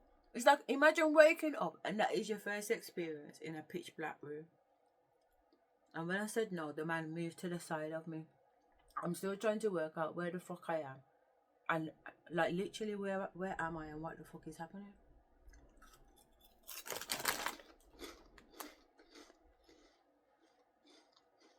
Then I smell. It's like subconsciously. I'm like, what's that smell? Then consciously, I smell the smell and I can smell vomit. Vomit in the air.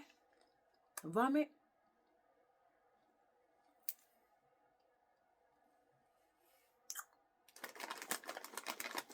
It's like I can smell vomit, and the minute I say like my nose connected to the vomit, it's like my sensories in my mouth came alive, and I could taste the vomit in my mouth, and my mouth filled up with saliva. It just watered up. I couldn't talk because the mouth was full of spit.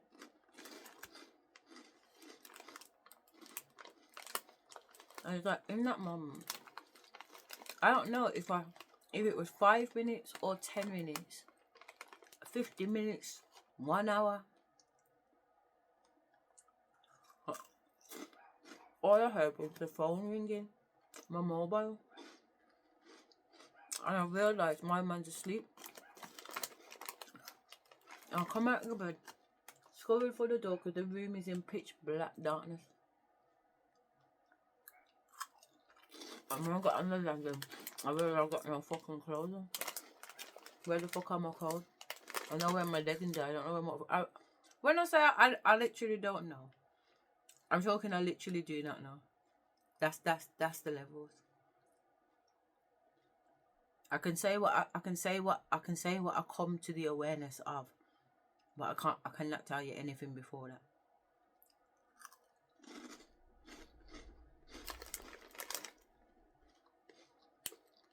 And the reason why Spirit has encouraged me to say, because I don't have to say what I'm saying. You know what I mean? But I don't feel no shame in what I'm saying either. You know, because something was done to me. You know, I don't need to feel ashamed by somebody's actions towards me. They need to feel ashamed for their actions towards me. It's not my shame to hold. I'm done holding people's shame.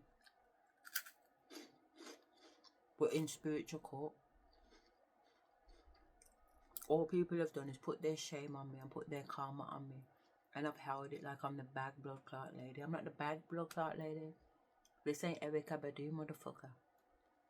I'm not carrying nobody's karma no more. Because you know, at first, after I went, on the Thursday when I got home and I was drugged basically.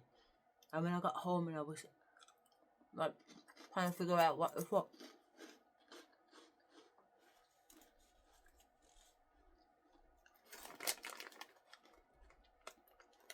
I'm thinking to myself, but it was Granddad. It was Granddad when he says to me, when we was in the bank and the man telling me to come over and the man so old, he's trying to give me a PIN number. And I'm telling the man, no, you can't give me a PIN number. You don't even know me. You know what I'm saying? He needs help with the thing. I said, well, let me call the bank man to come back, because the woman said he must go down the bottom and sit down and wait on the bank man. But he didn't know which way to go. So I said to the woman in the queue, give me a minute, let me just tell the man that he needs to take that seat. So I've gone down and I said, listen, she says to take a seat down there. You know what I mean? So I called the woman over. I said, listen, the woman's told him to come down here, but he's not quite sure what he needs to do. Is he registered with you, or does he need to go somewhere else? So she looked on a little computer pad and seen that Harvinder, whatever the manager's name is, going to come out and see him. So I said, well, just stop there then, Granddad, and make him, I just told him to stop there, and I'll go back in the queue and sort out my thing. So when I sort out my thing now, the bank man still hadn't come out. You get what I'm trying to say? So when I was walking back that way, yeah, he showed me the letter that the bank had sent him last week. And they told him to come up with his bills, but he couldn't make a payment because he didn't have no ID. So while he was chatting to me, the bank man come out.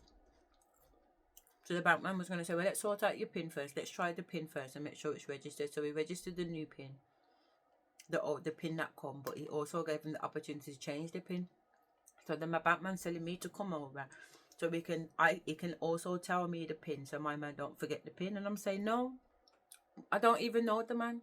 So this is the second thing, and I'm like, no, I don't know him like that. You know what I'm saying? So just carry on with him. If anything, write it down on his bloody letter, innit? You know, because people see two black people stand up together.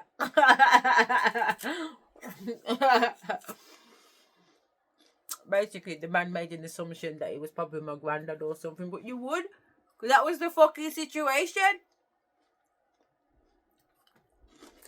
Fucking crazy, man. How did I get my Catherine into that fucking situation, taking an old man with a walking stick that can hardly fucking walk? He's just took £1,500 out the bank and is planning to get back on the bus to Handsworth. And if you know Birmingham, Handsworth ain't the best area. It's like the Bronx. And I'm like, Granddad, I can't come.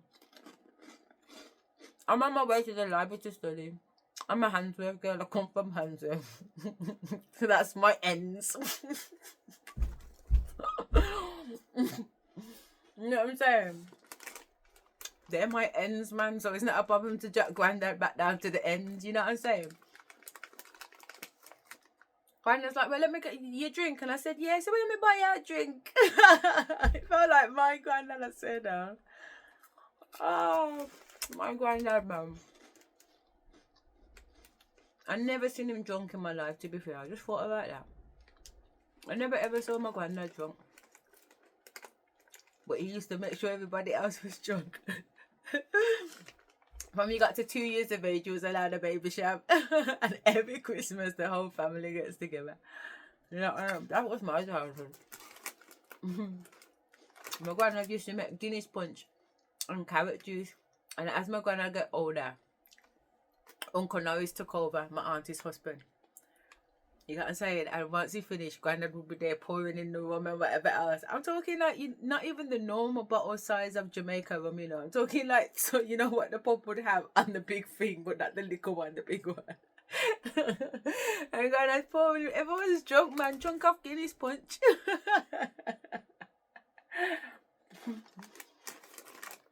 And as kids, we were allowed to drink that. Do you know what I mean? Because it was punch. You know what I'm saying? Oh, we had some fun times, man. When I went down, because the pub was on the same road as the pub, just a little walking distance down. And when we went in there, he asked me what I want to drink, and I said, no, I'll get the drink. I'll get my own drink, but I'll get his drink too. So he ordered a Guinness, and I said, I'll just have a Guinness too, because he ordered a Guinness and black. And if you know me, you know that's my drink, Guinness and black. I was like,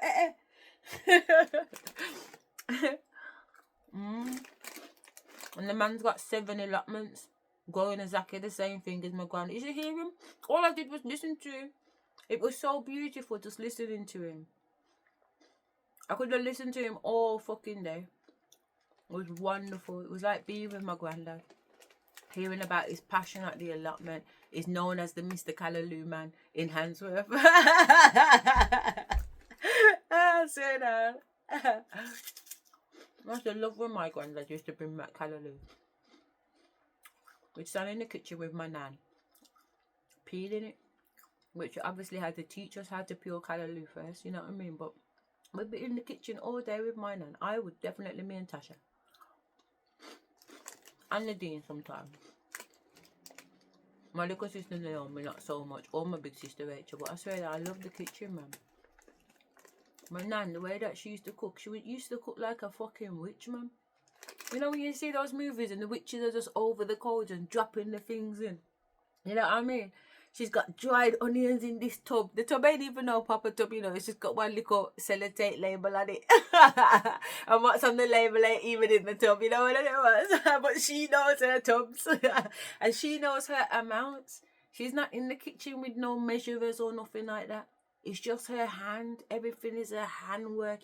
And she used to be so beautiful. Oh, so she got lovely hands, my nan. You know the proper chubby black nans. You know what I mean? With lovely fingers, man. With nails and everything. I used to just, when she used to cut the onions and the, you know, you can't cut you cannot cut her vegetables, you know, unless you can cut. So as we were growing up and learning, she'd be like, she'd give us like 1 or 2 little potatoes to practice on, but you can't have her potatoes because she's not going to allow you to cut off more than 3 millimeters. No, she's not even going to let you do that, man. She wants like between 1 and 2 millimeters of the skin peeled. You're not supposed to peel nothing like that. It's literally just the start of the skin underneath is supposed to come away. None of the white potato.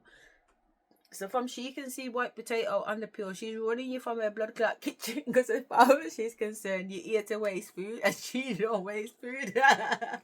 So we learned how to peel like with a sharp knife, like we were peeling with a potato peeler. You know what I mean?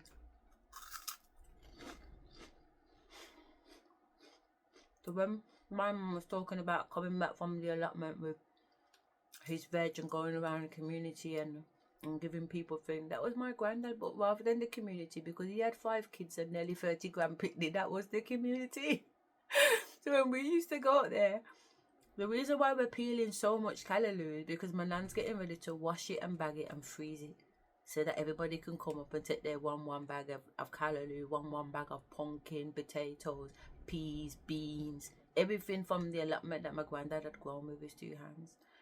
When this man was telling me his stories, I swear to fucking God, man, it was...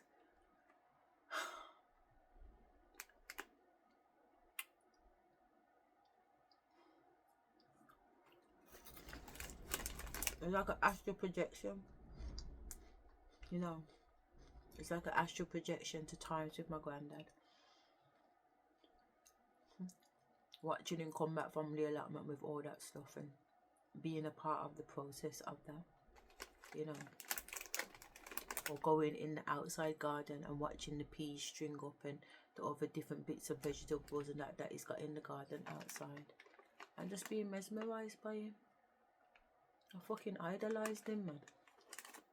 I idolised him. He was so funny, so cheeky, so intelligent. He's the most intelligent man I know.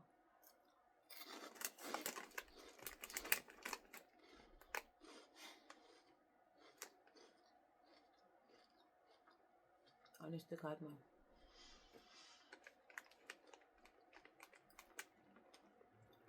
I love him, I love him, I love him, I love him. You know, granddad blue eyes. Black man with blue eyes. Sweet boy.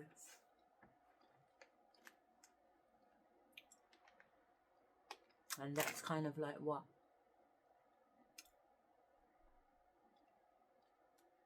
I want to say spiritual lessons. Does that make sense? Because it's a beautiful experience, but you also have to know that the enemy or the darker spirits working against will use people, and because they know that's your heartstring, they will come in and they will present those things to you. So it's like a man being presented to you like he's the everything that you ask for. And then later on you realize it's a piece of fucking shit, and you're like, how can a man go from everything I asked for to being a piece of fucking shit? Well, let me tell you, it's because he was only pretending to be everything that you asked for. Mentally, they tapped into your desires. Mentally, they tapped into your thoughts. It's like you're a computer program, because that's what you are. You're a computer program, so therefore you are hackable. And you have to understand that. Nobody is free from being hacked unless you learn to train your mind and learn to implement your own cybersecurity infrastructure. And that's what fucking meditation is. Becoming a mental blood clot ascended master through the art of meditation. It has to be through the art. You have to be able to live in your mind in order to master the mind. But you also have to be prepared to lose the blood clot mind in order to really find the mind. Because they say, oh, when you're mad, you're out of your mind. But you need to be out of your mind, because that's where sanity is. Sanity is when you are out of your mind, because the mind is a box. And if the mind is a box, the mind ain't going to be able to see the 5D. So just like the 3D has limitations of a solid, the 4D has limitations of water. Water can't fly. It's too heavy and dense. So therefore, it's got infrastructure that is limiting. So as much as it's not limited as the 3D, because at least I can only be here right now in the 3D. But mentally right now, I could be in Jamaica, I can be in Africa, I can be on the moon, I could be underwater, I could be talking to... I'm so able to be multi-dimensional, whatever. And again, it's not memory and it's not thought. Let's look at it as astral projection and traveling, because that's what it is. I can be anywhere I want to be in the mental. So my mental is not as blocked as my physical. But yet still the mental is still blocked, because it's still within a 4D dimension. One has to transcend into spiritual, so that it can move through that and start thinking about the mental, because the mental is limited to what the mental knows. You only know what you know. You only know what you know. So if you do not know that, for example, there are certain parts of the world that have never seen a white person, and there's certain parts of the world that have never seen a black person. So therefore, if you've never seen it and it's not on your TV, or you don't deal with social media or whatever, then you only know what you know, innit? Oh, there's only people that look like me on this world. Until you know otherwise. That's like the physical body. The physical body only knows what it knows. It doesn't know it can fly, but it does know it can fly because it is still water. So there's still a connection between gas that can fly, water that can flow, and solid that feels like it can't go nowhere. Because at the end of the day, we're still water, but we're still all connected to spirit, regardless of which dimension we're in. Even though I'm in physical form, I'm still connected to spirit. Even though I'm in mental form, I'm still connected to spirit. Even though I'm in spiritual form, I'm still connected to spirit. That's the water that flows through all three of us, but we all vibrate on different frequencies. Anyway, I was just having that conversation with myself and spirit on the bed, and I was laughing at myself for my present self to beat my future self coming back to me and saying, yeah, bitch, the shit that you're going through now, because it is some shit, let's keep it real, on a 3D level, what's happened is some fucked up shit. Yeah, I 100% accept that. But at the same time, we get that there's a bigger picture to it, even though we don't know that picture. But spiritually, we can feel that there is. And spiritually is the 5D. I'm connected to my 3D is connected to the 5D, so I can feel it. I don't need to see it. I don't need to know it. I don't need to know that the arm is gonna, you know what I'm saying? I've got it. I'm cool. The arm's gonna level up. The little pieces that are coming to me, breadcrumbs. They're little missing parts. But at the same time, I'm able now to just see the bigger picture. It doesn't have to be a whole metal arm for me to get it. 2-3 pieces. Started off with half a arm, 3/4 of an arm, half an arm, 1/3 of an arm. You get what I'm trying to say? As I skill up, as I'm ascending through this spiritual warfare, I'm gaining even more spiritual abilities. And that show on Netflix, that's what's happening for the man. Every time he goes through something, he's leveling up. Every time they're trying to oppress him like a fucking diamond, he's leveling up. That's what I've been talking about. These people have been oppressing me, not realizing that all you're doing is strengthening.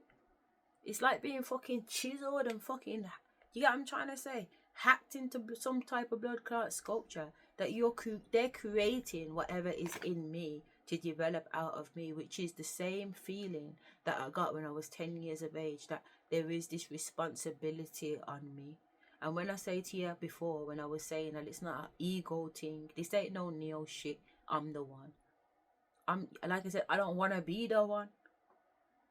I don't want to be the one. I never ever wanted to be the one. Scared to be the one.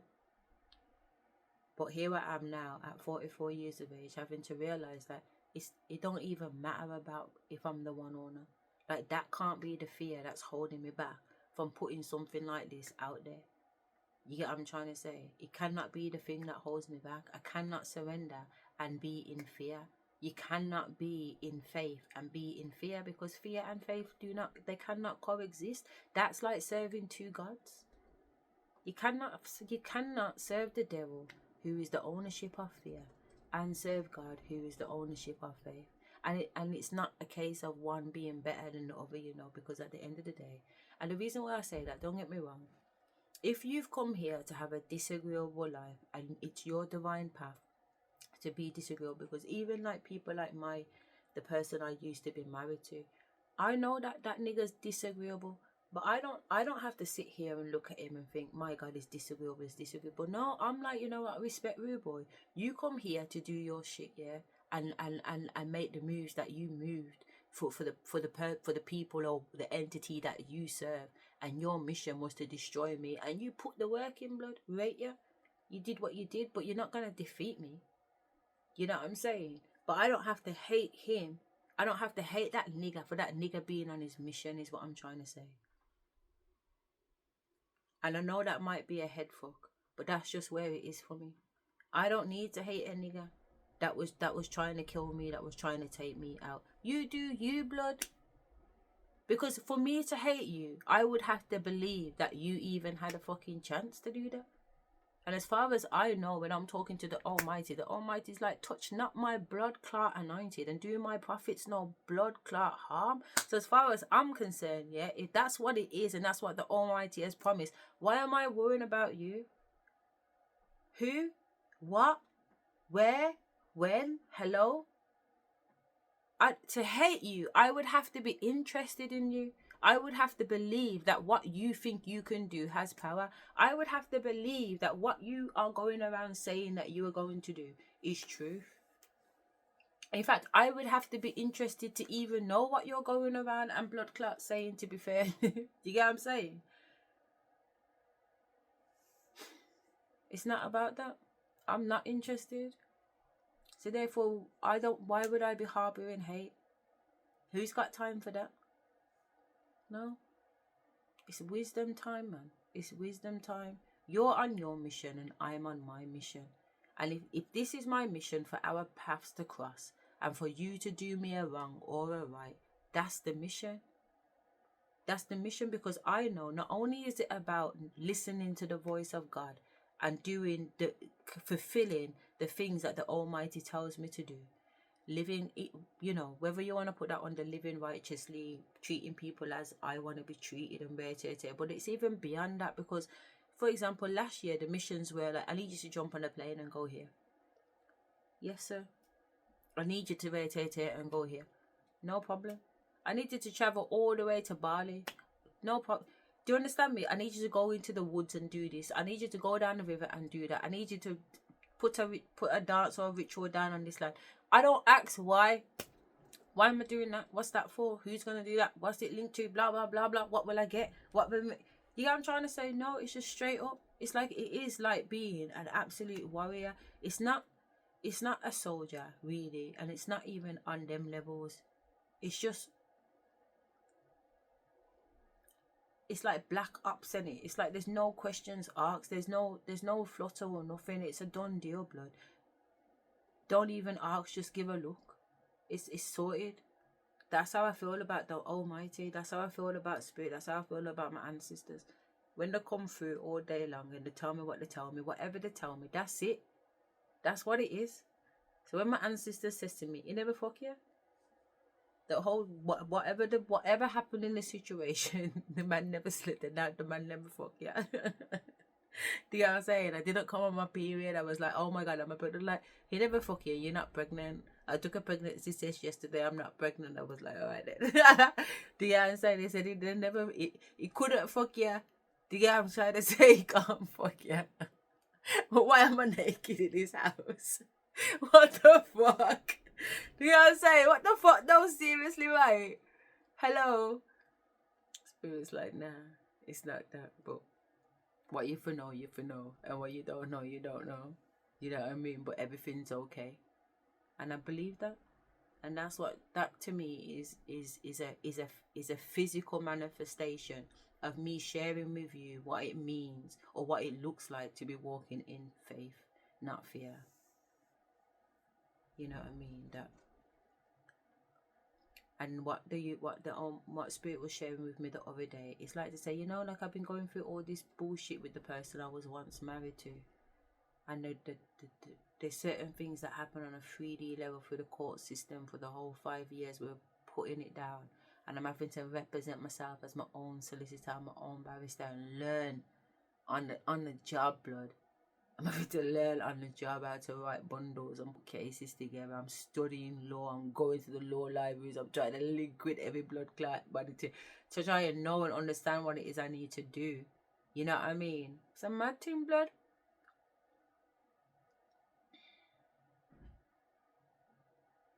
And I'm just like, anyway, it don't even matter about them things there. Let me allow it. The moral of the story is that if I didn't have the faith that I had, I would stumble. I would stumble for the things that I've been put through, the things that have been done to me. And the majority of it, I can say, has been unjust. You know what I mean? But that's a lie in itself, because there is nothing unjust. But when I say unjust, it's like dimensionally, and like there's nothing there's nothing unjust, because at the end of the day, karma is karma, and and what you get is what you put out. So it can't be injustice if you're getting your just deserves, basically. So that's one level of looking at it, and because there's a lot of there's more than one thing can be a truth. There can be many truths, and that's basically what I'm trying to break down. Yeah. So you've got an element of looking at it from that one where karma is just deserved, and you're gonna get what you give out. But there's also there's also situations where it's not necessarily that.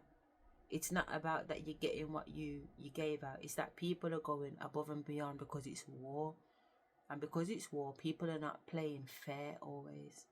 So even though it should be fair, and even though it should be you get what you give, these people have been in a moon cycle for so long, and now that it's time for a sun cycle, they don't want to give it up. But really, they should give it up, because they had their turn. They had their fair percentage.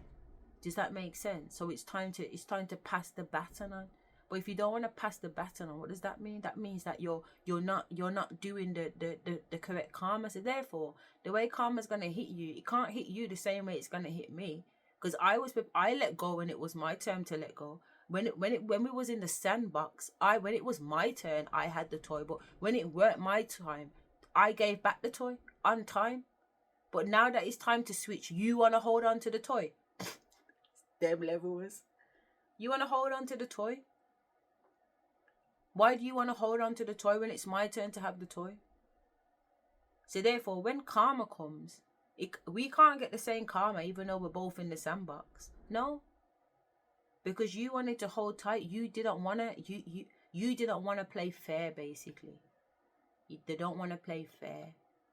A lot of these entities, a lot of these people in our lives, they're not willing to play fair. They want to play dirty. They want to go behind your back and chat about you. They don't want to bring it to your face. They want to smile in your face like they're your brethren, but really they're stabbing you in your back behind you. They don't play fair. Because if they played fair, a man would call you out like it was a jewel. You know what? I don't like you. Yeah? Or what you said about rare I had a problem with. But no, they don't want to come to your face and let you know that they've got a problem. They don't want to come to your face and tell you that, you know what, I'm jealous of you. Teach me your ways so I can learn how to get that too. You know what I'm saying? Instead of saying, you know what, let me ride with you and learn from you. No, they want to hate on you. It's bullshit. Straight up bullshit. And it's no different from the spiritual world. So when you check it, yeah, weren't that the beef between God and the fucking devil?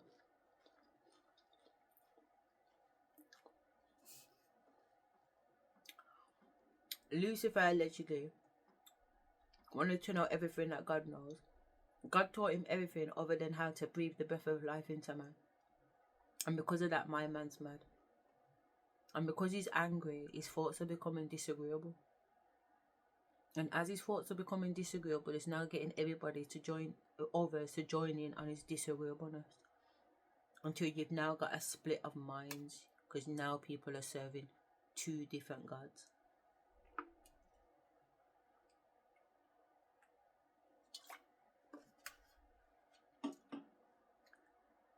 So what does that lead to? War. War in the heavens. War in your mind. War in your blood clot body. Shall I tell you what that feels like? It feels like, you know when you know that a man's no good for you, and your head's telling you that this man's a dickhead, or this gal's a waste gal, but your heart is just in it. Your heart is in it, blood. Your heart's going through some pining. With all these fuck niggas, I never felt these emotions. Never. I'm in my emotions for some fuck niggas, blood. It's like, so you can't complete the mission unless you commit to it. It's like an actor. You're not gonna get an Oscar unless you fully commit to the role, man.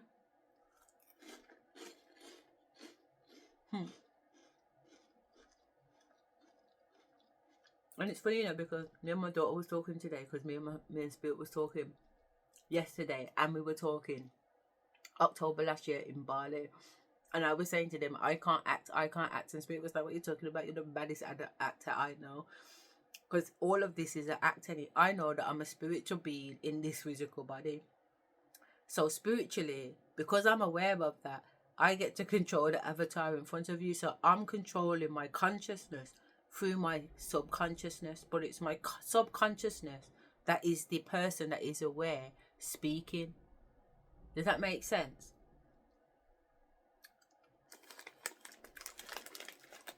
So because my higher self comes in, my higher self is sitting here as the observer. So even when I'm looking at myself, I'm talking to you, but I'm observing me. I'm observing the avatar of me. And I'm also observing, listening to what I'm saying. How do I interpret that? I'm talking to Spirit. What do you think about that? Shall we go to that scene?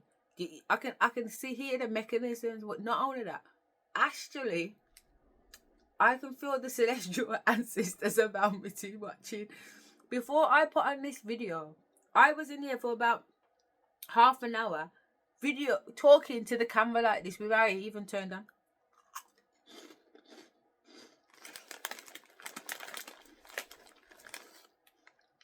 I gotta keep it real.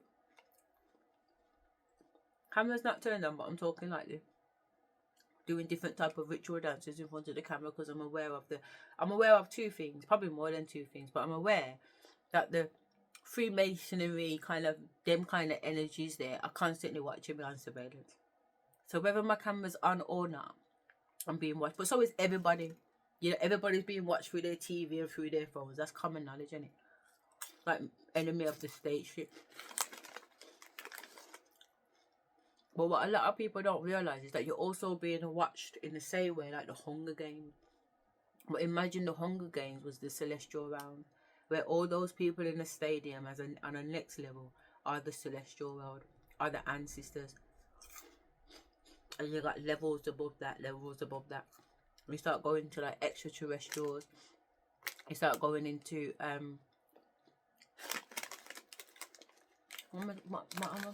like the galactic. Why am I forgetting my word? I want to say the Galactic Committee, but not the Galactic Committee. I can't remember, but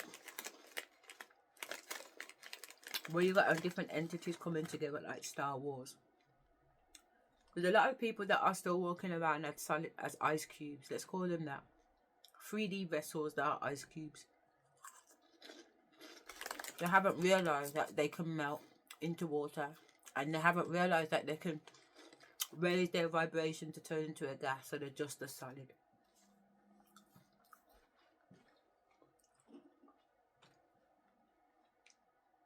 I really like this, Chris.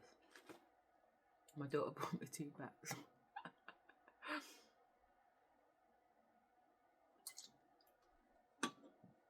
But anyway, you got these people, these solids that haven't really realized that they're able to transform into water or a gas. Once you realize that's what's going on, and as a solid, as water, as in your spirit, you can do what the fuck you want. But you have to be prepared to put the work in. And that's another thing about these fucking demonics. You know, these entities. They're not prepared to put the work in. So they want to jump in your entity because you put the work in. So they want to skip all that bullshit and just jump to the top.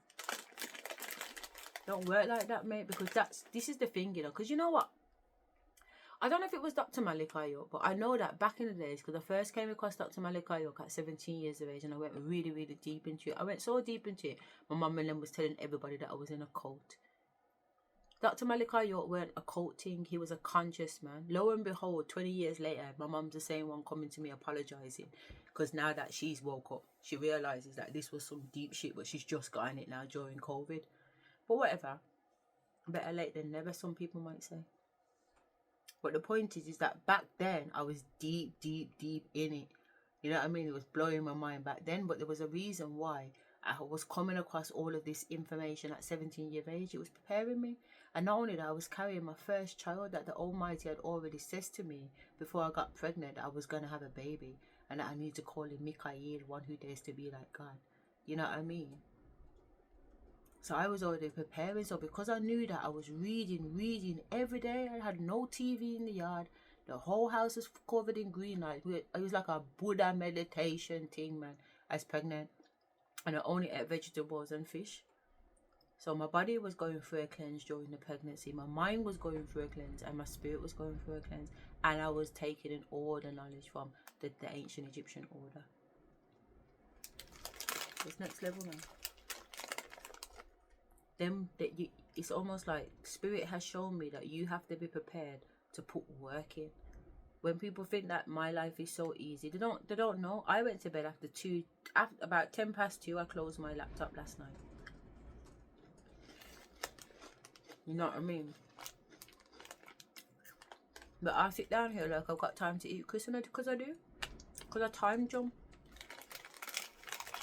My 24 hours ain't the same as somebody else's 24 hours. What I can get done in 24 hours is mad. It's like now, I can get up to like a month's worth of work in a day. That's using AI, and that's using spiritual knowledge. That's using mental knowledge, and that's using physical power too. But because I know how to work them all in harmony, I get shit done. I'm one person, but I move like there's multiple, because there's at least 5 of me. Spirit said 9.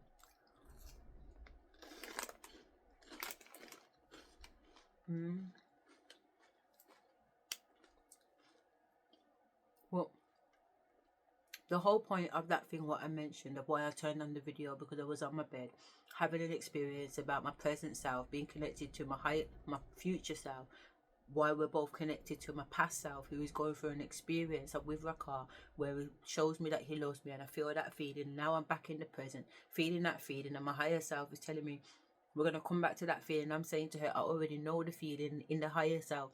In the future, I'm gonna feel the feeling, and then know why it was good for me to observe the feeling in my present self, because I could already see myself beyond my future self having that experience, having the epiphany of the experience, because you have to have the experience in the future before the epiphany. But it was like bang bang.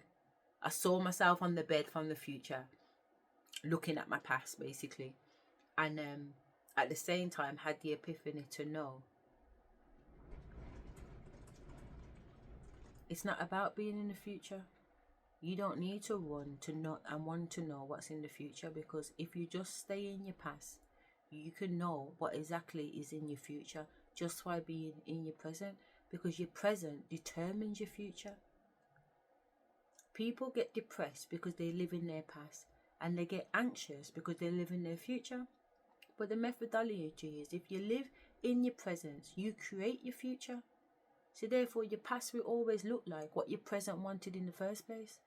Because once your presence leaves that presence and goes towards the future, it's no longer in that space. It becomes your past. So as long as you was all right at the time right now, you'll be okay in your past right now. You'll be okay as long as you're okay in your presence.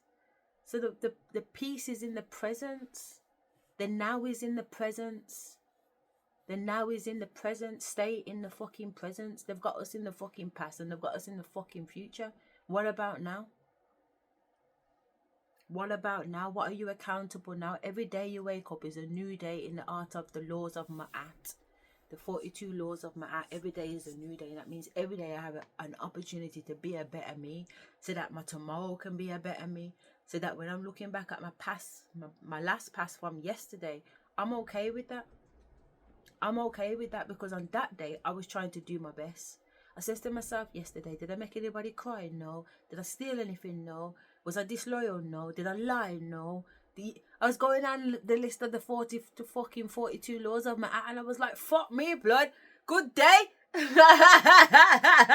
You get what I'm saying? I don't need to worry about what the bomber clot over the fucking waste man husband was doing up to what Halstead cow blood clot fat. I don't need to worry about it.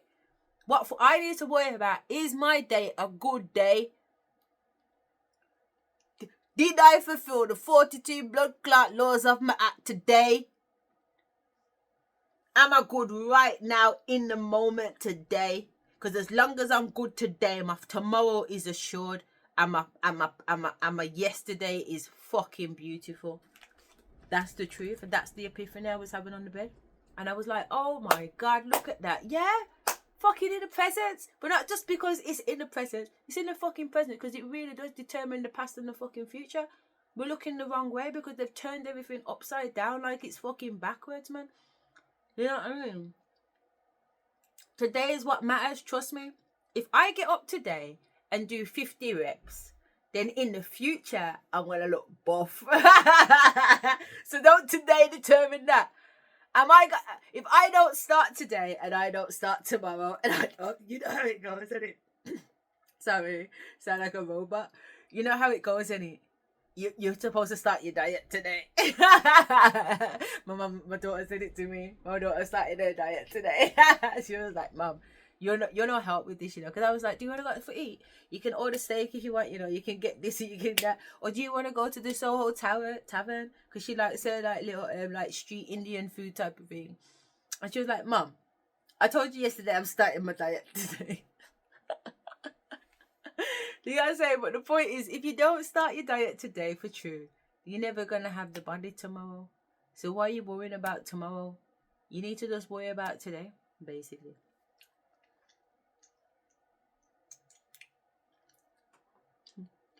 But the reason why it made me laugh is because in 2022, when I was bawling in my bed going through some bullshit, cow bawling in my bed, I should say, my higher self came to me from the future, and it's like the realm in the ceiling just opened up, and she was on the sea in a fucking yacht. And she was like, yeah, you cry them tears, because you see those tears are gonna get us here. And when she moved to the side like that, so I could see the view of the sea and the tip of the boat and all the rest of it, and her drinking champagne, I was like, what? You know what I mean? And she's laughing and she's joking. She said, yeah, you cry your fucking tears, but get up. Yeah, I'm saying get up. And that was the first time I seen interdimensionally that my future self come into my present self to making me know I'm on the right path. I get all these messages from spirit anyway, but I'm talking about me linking in multi-dimensionally to my other selves that are living on other timelines that are able to come and let me know this is what's popping and that's what's popping. Go left that way, go right that way, you know what I mean? And that's what I'm saying, like for me to end up in a situation like that and not have a little hello, warning, don't go that way, watch out. It's impossible, man. It's impossible, man. Even if it's spell work, Len, and it's got nothing to do with the divine and it's all the devil, then it's got nothing to do with divine and it's all the devil. Yeah, I'm saying if it's got nothing to do with the divine and it's all the devil, then well, you know that's not possible. But for people that want to believe that's possible, then so be it. But it's still for a reason. It's not for nothing.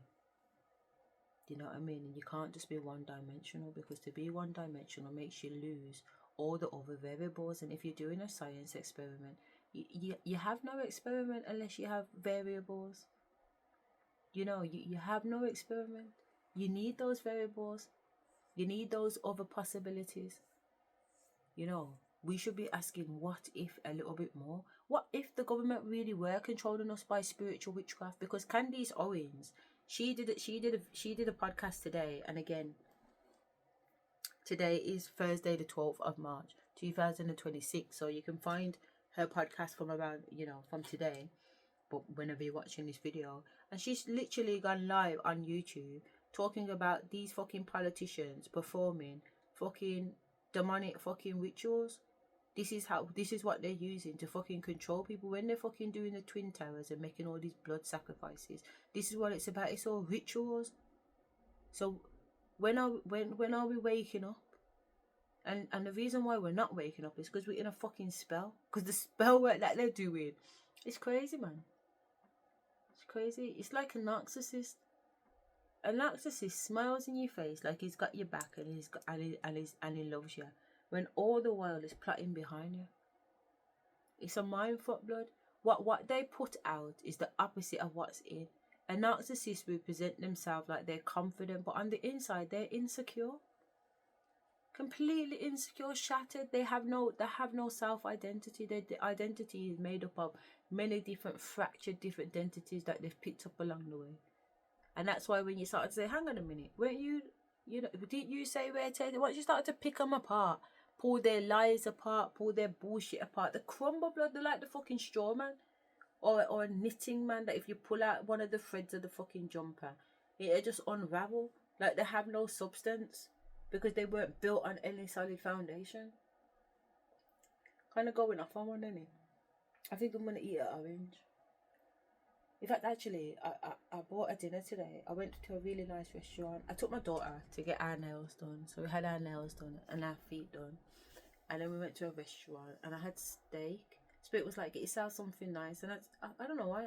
I honestly, I'm not even a steak person. But 3 weeks ago, my daughter, the day before, I think it was the 16th of February, she bought some steak back from work. When she finished work, we went shopping and she bought steak. And she did some proper seasoned up steak, man, with some peppercorn sauce and that, and it was banging. So I think that's why I ordered the steak, but also iron-wise, because I haven't eaten in the last 2 days. So I did need some, well, not even iron, but Spirit said order the fucking steak, and I did. And the steak is huge, and I was like, Spirit, why have you made me order this fucking steak and it's so massive? So anyway, I couldn't eat it, so I brought it back with me, basically, is the point. And I was like, why am I ordering a steak and chips? Yeah, I'm trying to say, this is what the man I was married to would order when we went out, but because I was a pescatarian, I didn't even eat meat. So imagine how it feels now that spirit's got me eating meat. They make me fucking dickhead. They just strong arm epiphany. I just got the epiphany. Like, calm down, Asherah. You know why we've got you eating a big fucking lump of meat. Same reason why we've made you start eating meat in 2022. That's when spirits had me eating meat. They told me to buy every single fucking meat for Christmas. It's only me and my 5 kids for Christmas, and the kids' auntie Susan. Why am I buying all these meat? It's like a meat for a fucking army, and I'm cooking it up. And who ate the fucking meat? I did, and I don't even eat meat. I'm so embarrassed and ashamed that I'm sneaking bits of jerk chicken upstairs with a little coleslaw because I make my own. My auntie in Jamaica taught me how to make coleslaw in it, so I make my own coleslaw. I'm sneaking hard up with chicken and coleslaw upstairs. You know, after Christmas dinner and there's like bits of bobs left over. Love it. And I'm like, what am I doing eating meat?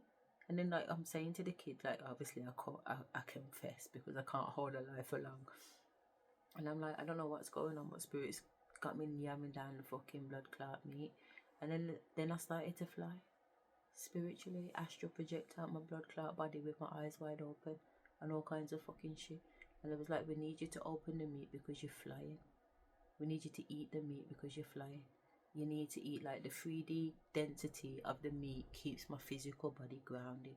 Otherwise, I'm ready to fucking levitate. That's why I'm like, the man in the Netflix show that is levitating, that makes fucking sense to me because I've been doing videos saying, I know that, I swear down, to me, I know I can fly. Fuck off.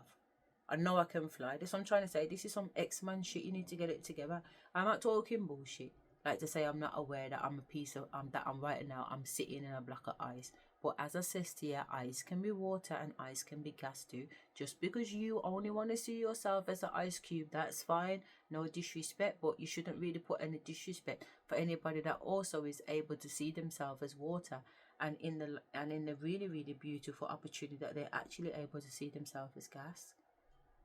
I just happen to know how to be gas, liquid and solid. It doesn't make me different and it doesn't make me special. It just makes me able, and period. You know what I mean? And that doesn't mean that I should be certified as mental health because I'm able to do something that you can't or you don't understand because you haven't come into the understanding of, you know.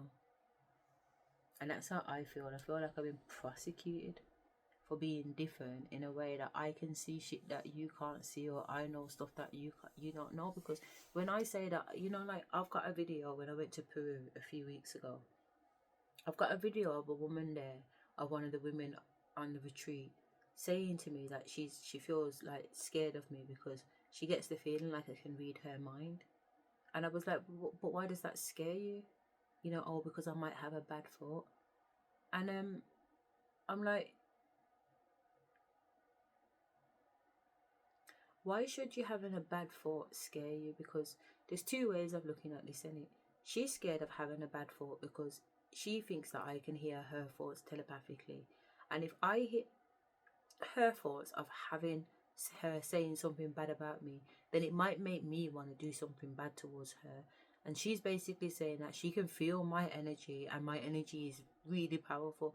So she's concerned about having a bad thought. And the more she thinks about not having a bad thought is the more she wants to have a bad thought. So I think it's beautiful that she's actually sharing this because truth is a wonderful thing. You know what I mean? And I'm saying to her, do you mind if I record what you're saying? Because I'm videoing for this bullshit right now and I'd love to kind of get it on tape because I think sometimes, you know, I don't want to, I'm not saying it, I shouldn't say that. I want to have the receipts basically. That when I say something, I can back it up with some truth because it's a real testimony. Because if I say it's a testimony, meaning I'm testimonying to that, I am making an affidavit that is the truth. I'm making a declaration that is the truth. Yeah? I'm going to decree that is the truth. So therefore, I should be able to stand by it. And if it is the truth, I should be able to prove it. If they're saying that what happened to Jesus, it should be able to be proved. It should be able to be proved. Everything should be able to be proved because everything has a footstep physically, mentally, spiritually. You know, nothing isn't happening by chance. So things need to be questioned in that respect. But coming back to the point anyway, or maybe I shouldn't. maybe we should just call it a day here, because we've gone 2 hours and I'm still waffling. It's a bad thing, you know. It's a bad thing, but it's been a hot minute. Do you know that it's been like a month that I actually recorded anything, because I've been living my life, you know. And I thought, do you know what? In the early days of February, because I think I did the last video around the 11th of February, and it's the 12th now of March, so it has technically been a month. But realistically, I've just been wanting. There's been so much energy around me, and I've just wanted to sit in it, because I'm in this observer position. Because I was saying to Spirit when I was on the bed that if I'm the physical me, the astral me, the mental me, the spiritual me, and whatever, but I still just feel like I'm still just a mind. It's like being the brain. My body moves without me. I don't have to think about my body moving when I'm in one of my trance. I wouldn't call it a trance, because I'm aware. But you see, if I'm listening to music or I'm in a meditation, my body will just do whatever my body wants to do, as in spirit will come through. You know what I mean? Spirit will come through. Spirit has come through my legs and walked and show me where I'm going, and I'm just moving my body and following spirit. So I know that spirit will walk me through. When I say hold my hand through the experience, it don't get no better, it don't get no closer than them actually walking my legs for me. They taught the words out my mouth. So I was saying to myself that I need to stop being hard on myself when I think I say something like, oh my God, they're waiting on me to come out and be the first. And then I want to turn around and say something like, oh, it sounds egotistical. And Spirit's like, don't shoot it down like that. If words come out of your mouth right now, as it stands in the present, it's not you speaking. Just had a whiff of cold air. It's not you speaking, because you know that you've already surrendered. You're not in control of the outcome. You're not in control of the message. You're not in control of the doing. So therefore, you can't worry about the things that come out of your mouth at this stage. It's impossible, because you ain't running things. You've already surrendered.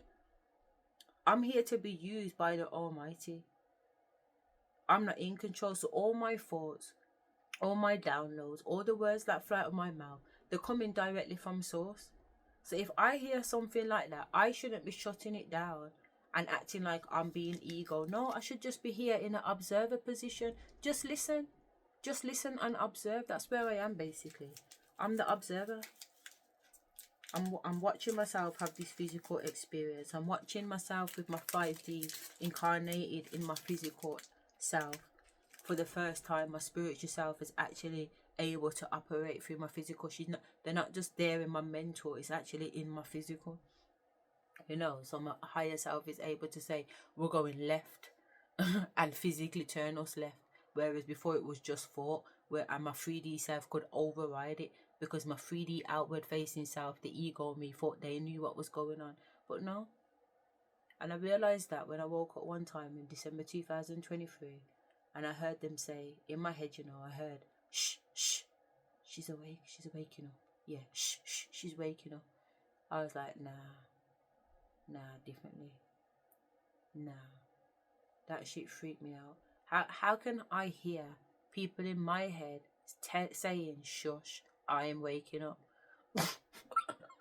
That they must be quiet now because I'm waking up and I think I run things. I was like, differently now. I had to sit with it for a little bit still. Sat with it. Spoke to my son and was like, what the fuck? And my son was like, nah, that's deep still. What the fuck? Like, they're having a meeting. They're having a meeting and they're talking about me. They're talking about this. I'm saying your subconscious is in charge. There is a subconscious you. It's like fucking Inside Out. You know the cartoon movie where you got angry and sadness and whatever in the brain, and they're all determining what. It's like real shit like that, but not in the emotional sense, in the personality sense. You know, and that's why I talk about my 5 personalities of Asherah, Sasha, Rosie, Asherah and Asherah, because it's important, because they're all different dimensions of me. They're all different archetypes of me. They're all different personalities of me, but they're still all me. They're still all water. But instead of having 3, like I solid liquid, I got 5. Because there's galactural levels. You know what I mean? So you have avatars within that are able to do different things and higher rounds of consciousness, but they're still able to help control through this avatar. You know what I mean? So when things happen and it's about my inner child, and that's what I need to be outward facing, my inner child will come through, and you'll hear me go into like my girly vibe, and I want to giggle and I go silly. And do you know what I mean? Because I'm able to just bring the energy forward. I don't have to think about it. I don't have to meditate on it, because I've trained it up now. It's like a muscle. When I want to bring in my badass girl Sasha, and she wants to like go on with herself, then you'll hear her come through. She'll come through with her patwa. She'll come in with her, her blood clots and whatever. It's a different energy, because it's a different personality, but we're all saying the same thing. Sometimes that's why we go off topic, because a different energy, a different archetype has come in. So why we've got the timeline issue, we've also got the personality issue, and every personality wants their say. And every personality wants to talk about different things. So that we switch up the topic quick, because something else is coming through. And you'll hear it in my tone. You'll hear my tone go from soft to harsh to professional to ghetto. Do you get what I'm trying to say? Like, it's a mix-up. It's a mix-up. But it's real. Anyway.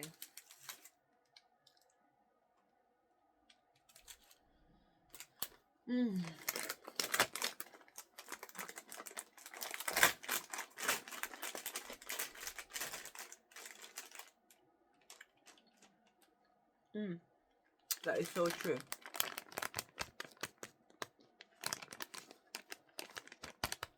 Very crunchy.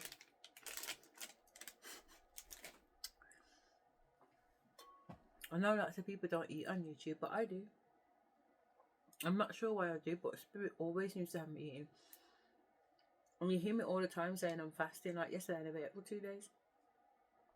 And I never videoed, but today, now that my appetite is up and Spirit's got me eating, and they've got me a big piece of fucking steak, because they're like, you're going to be flying, so you need to have some meat so that you stay grounded. I'm like, okay, it makes sense. I'm only eating. Honestly. Well, it is what it is. Like I said, no problem. Well, we're going to bounce, because it's 221. And we're bounce at 222, because that's my favourite number. And we've got 2s on the clock too. And we've got 2s in the date, because it's the 12th. So yeah, let's go at 222. That's my number, you know. I got it on my body.